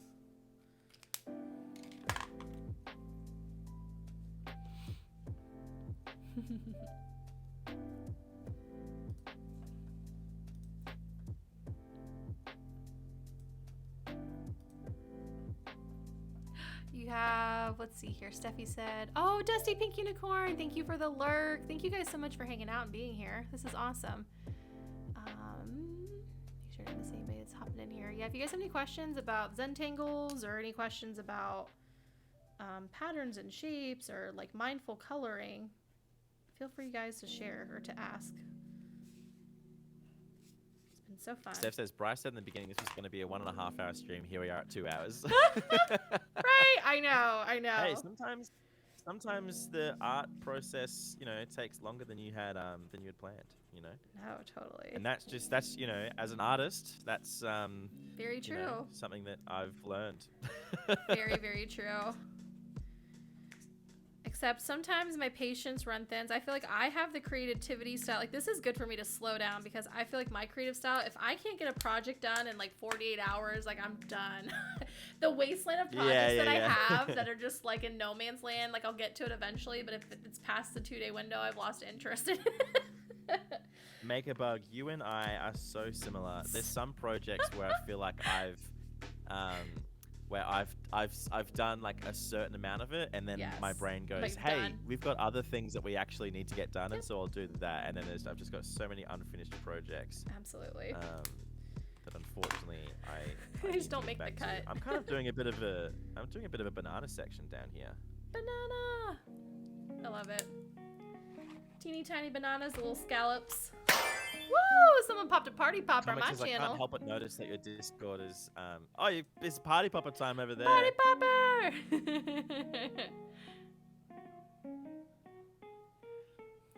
Comic, we've got a section in our Discord called What You're Working On, which was kind of supposed to be like a you know, you can share anything that you're working on, even if it isn't art, quote unquote. It can be any kind of thing that you're working on, but we'll make an art section. That's a really good idea.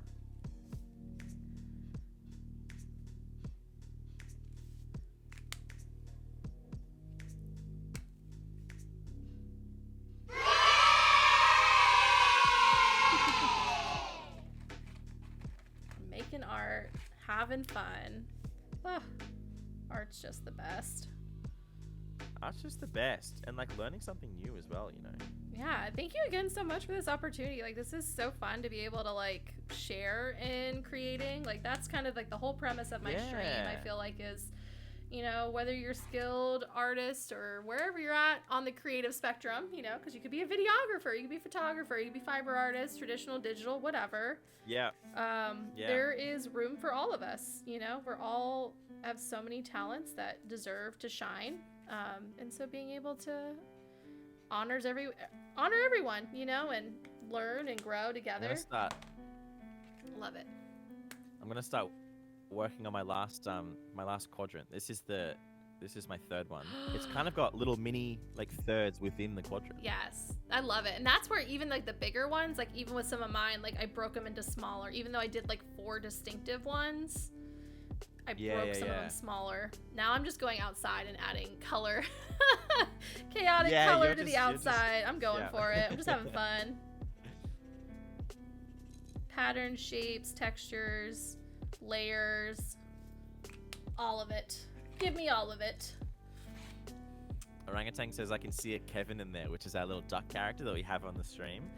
And I totally just didn't even realize that I was using all of the colors that I've used in my stream before. Which is quite cool. I'm gonna use this color now. I really like your circle and lines idea. I think I'm gonna take some kind of inspiration. Ooh, yes, that. Like in here in the center that I have going on. Yeah, like in that section. Yeah, I like that.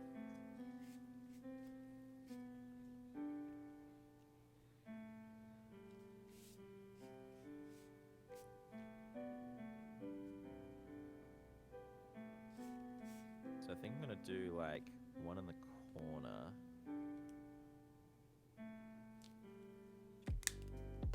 Tofu! Hey Tofu, welcome in. Tofu's here. My husband's in chat being like, I'm debating whether or not I should make coffee or not at 11 o'clock at night. And I'm like, do it. Make me a cup too, please. All the coffee. I don't care. Caffeine doesn't affect me anymore. Meanwhile, you were debating if you should ask him to make you a coffee or not at 11 o'clock at night.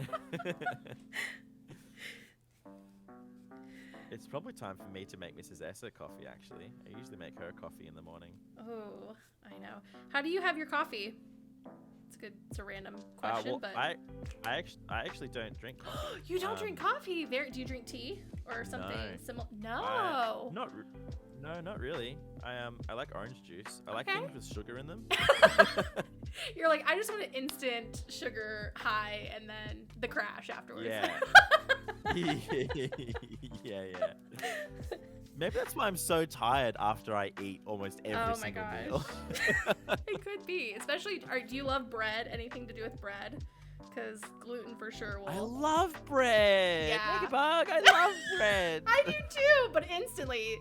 The carb crash is so real. I'm like plateaued. It's so real, isn't it? Like a big old bowl of spaghetti, I'm out for 2 hours after I eat that sucker. Like, I'm done. Right?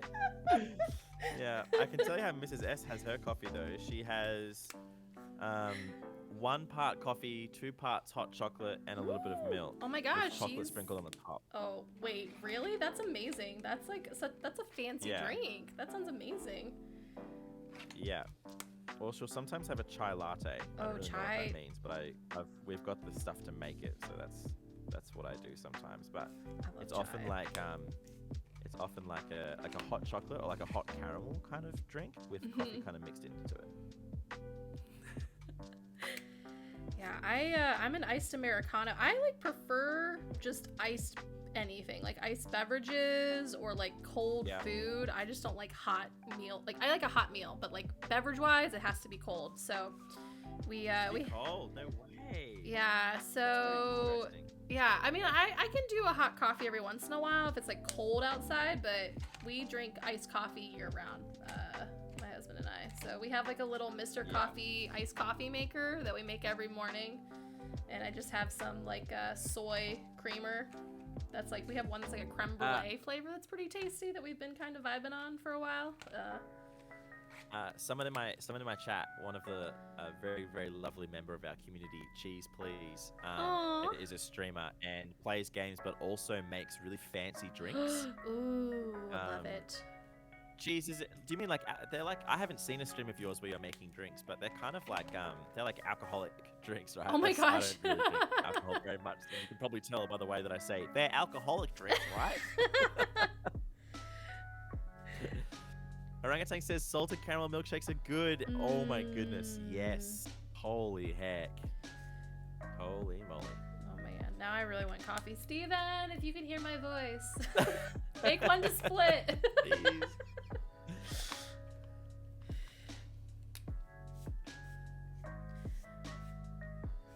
Alright, Okay.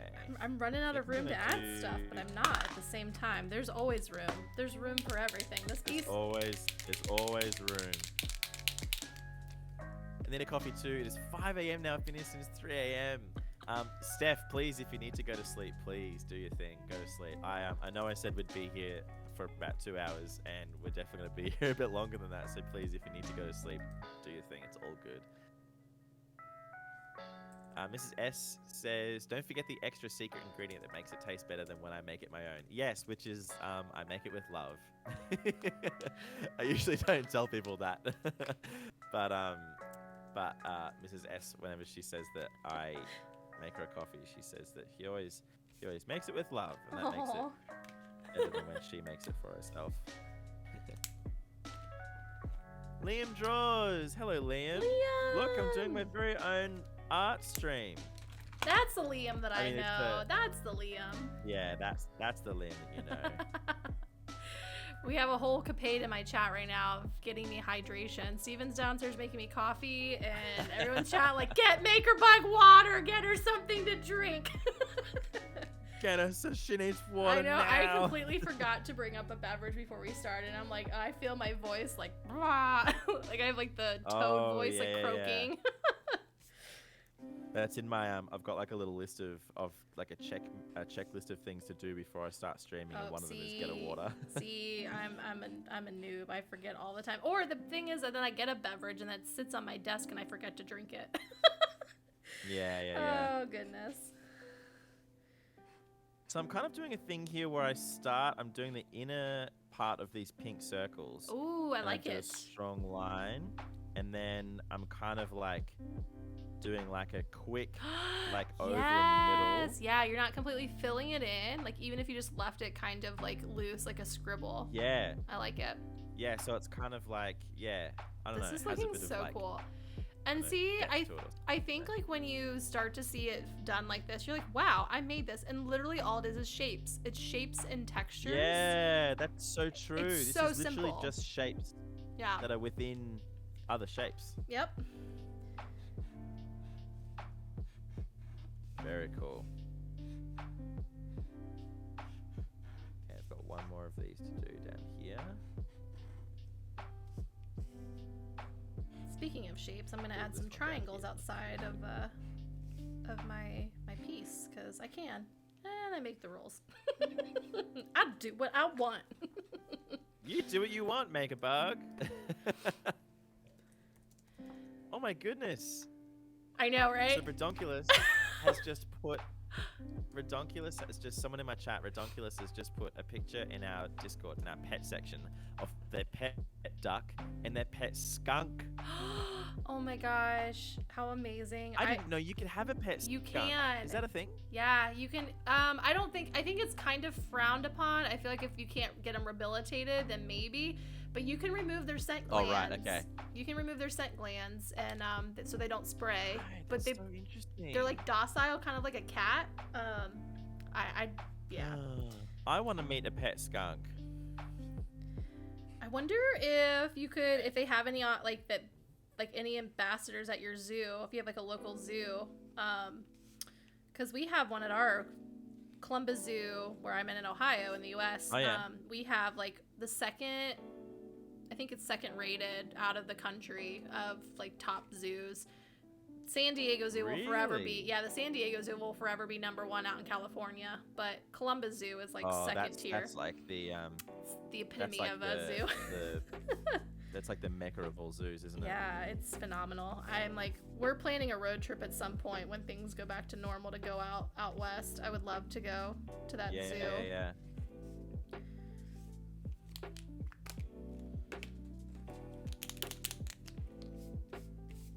I'm getting pretty close to having like a finished thing here. I'm gonna add a couple more details. I suppose this kind of artwork doesn't necessarily have a finish point, quote unquote, does it? No, I mean, whenever you want to be done with it. Yeah, which is beautiful. Let's see here. So my chat's like, I'm enjoying myself, but just wondering how long the stream's going to go. Yeah. We probably will wrap up pretty soon because Yeah. Mrs. S and I have got some moving house to do. Yeah, speaking of which, congratulations again for your home. That's so exciting.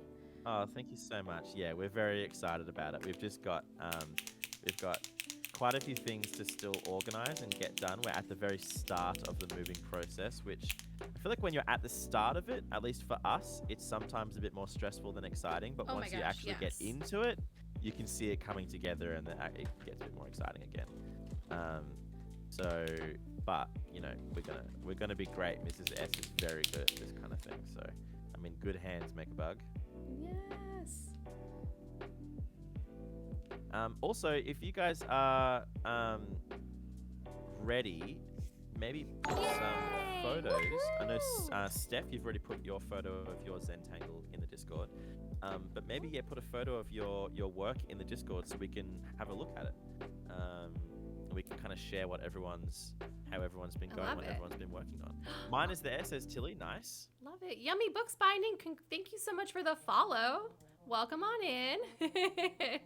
Millie's is there as well. Nice. Yeah, if anybody is in the Doodlebug crew, feel free to share to our Discord if you're finishing up on your Zentangles or any doodles that you were working on, if you decided just to doodle around. I think I'm just going to go over the outlines again. Just darken it up a little bit. Yeah. Super cool. I know. It's like I could keep now that I'm looking at it more, it's like I could add so many more things to different places. You know, once you start to get into a rhythm of what you're vibing, it's just meditative to a T. Okay. Let me see how I can view this properly. Let's pull up the Discord. Hello. So we're finishing up on doing Zentangles. This is a collab with Bryce Supersource and myself, and I've been explaining how to do these super cool, simple Zentangles. It's been a very, very fun stream. We've learned a lot together and just good conversation all around. Yeah, it's been super fun.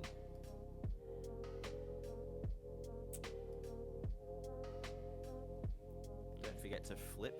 I know, flip and rotate.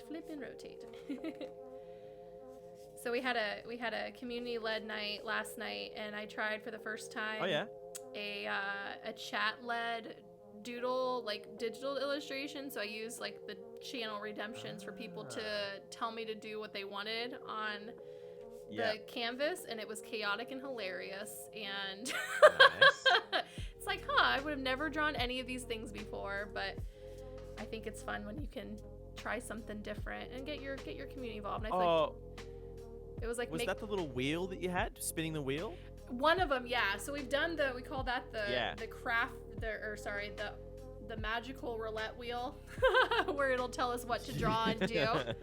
But last night I had a menu from 1 through 9 of different things. So it's add a doodle, remove a doodle, rotate my canvas, eyes closed, left hand.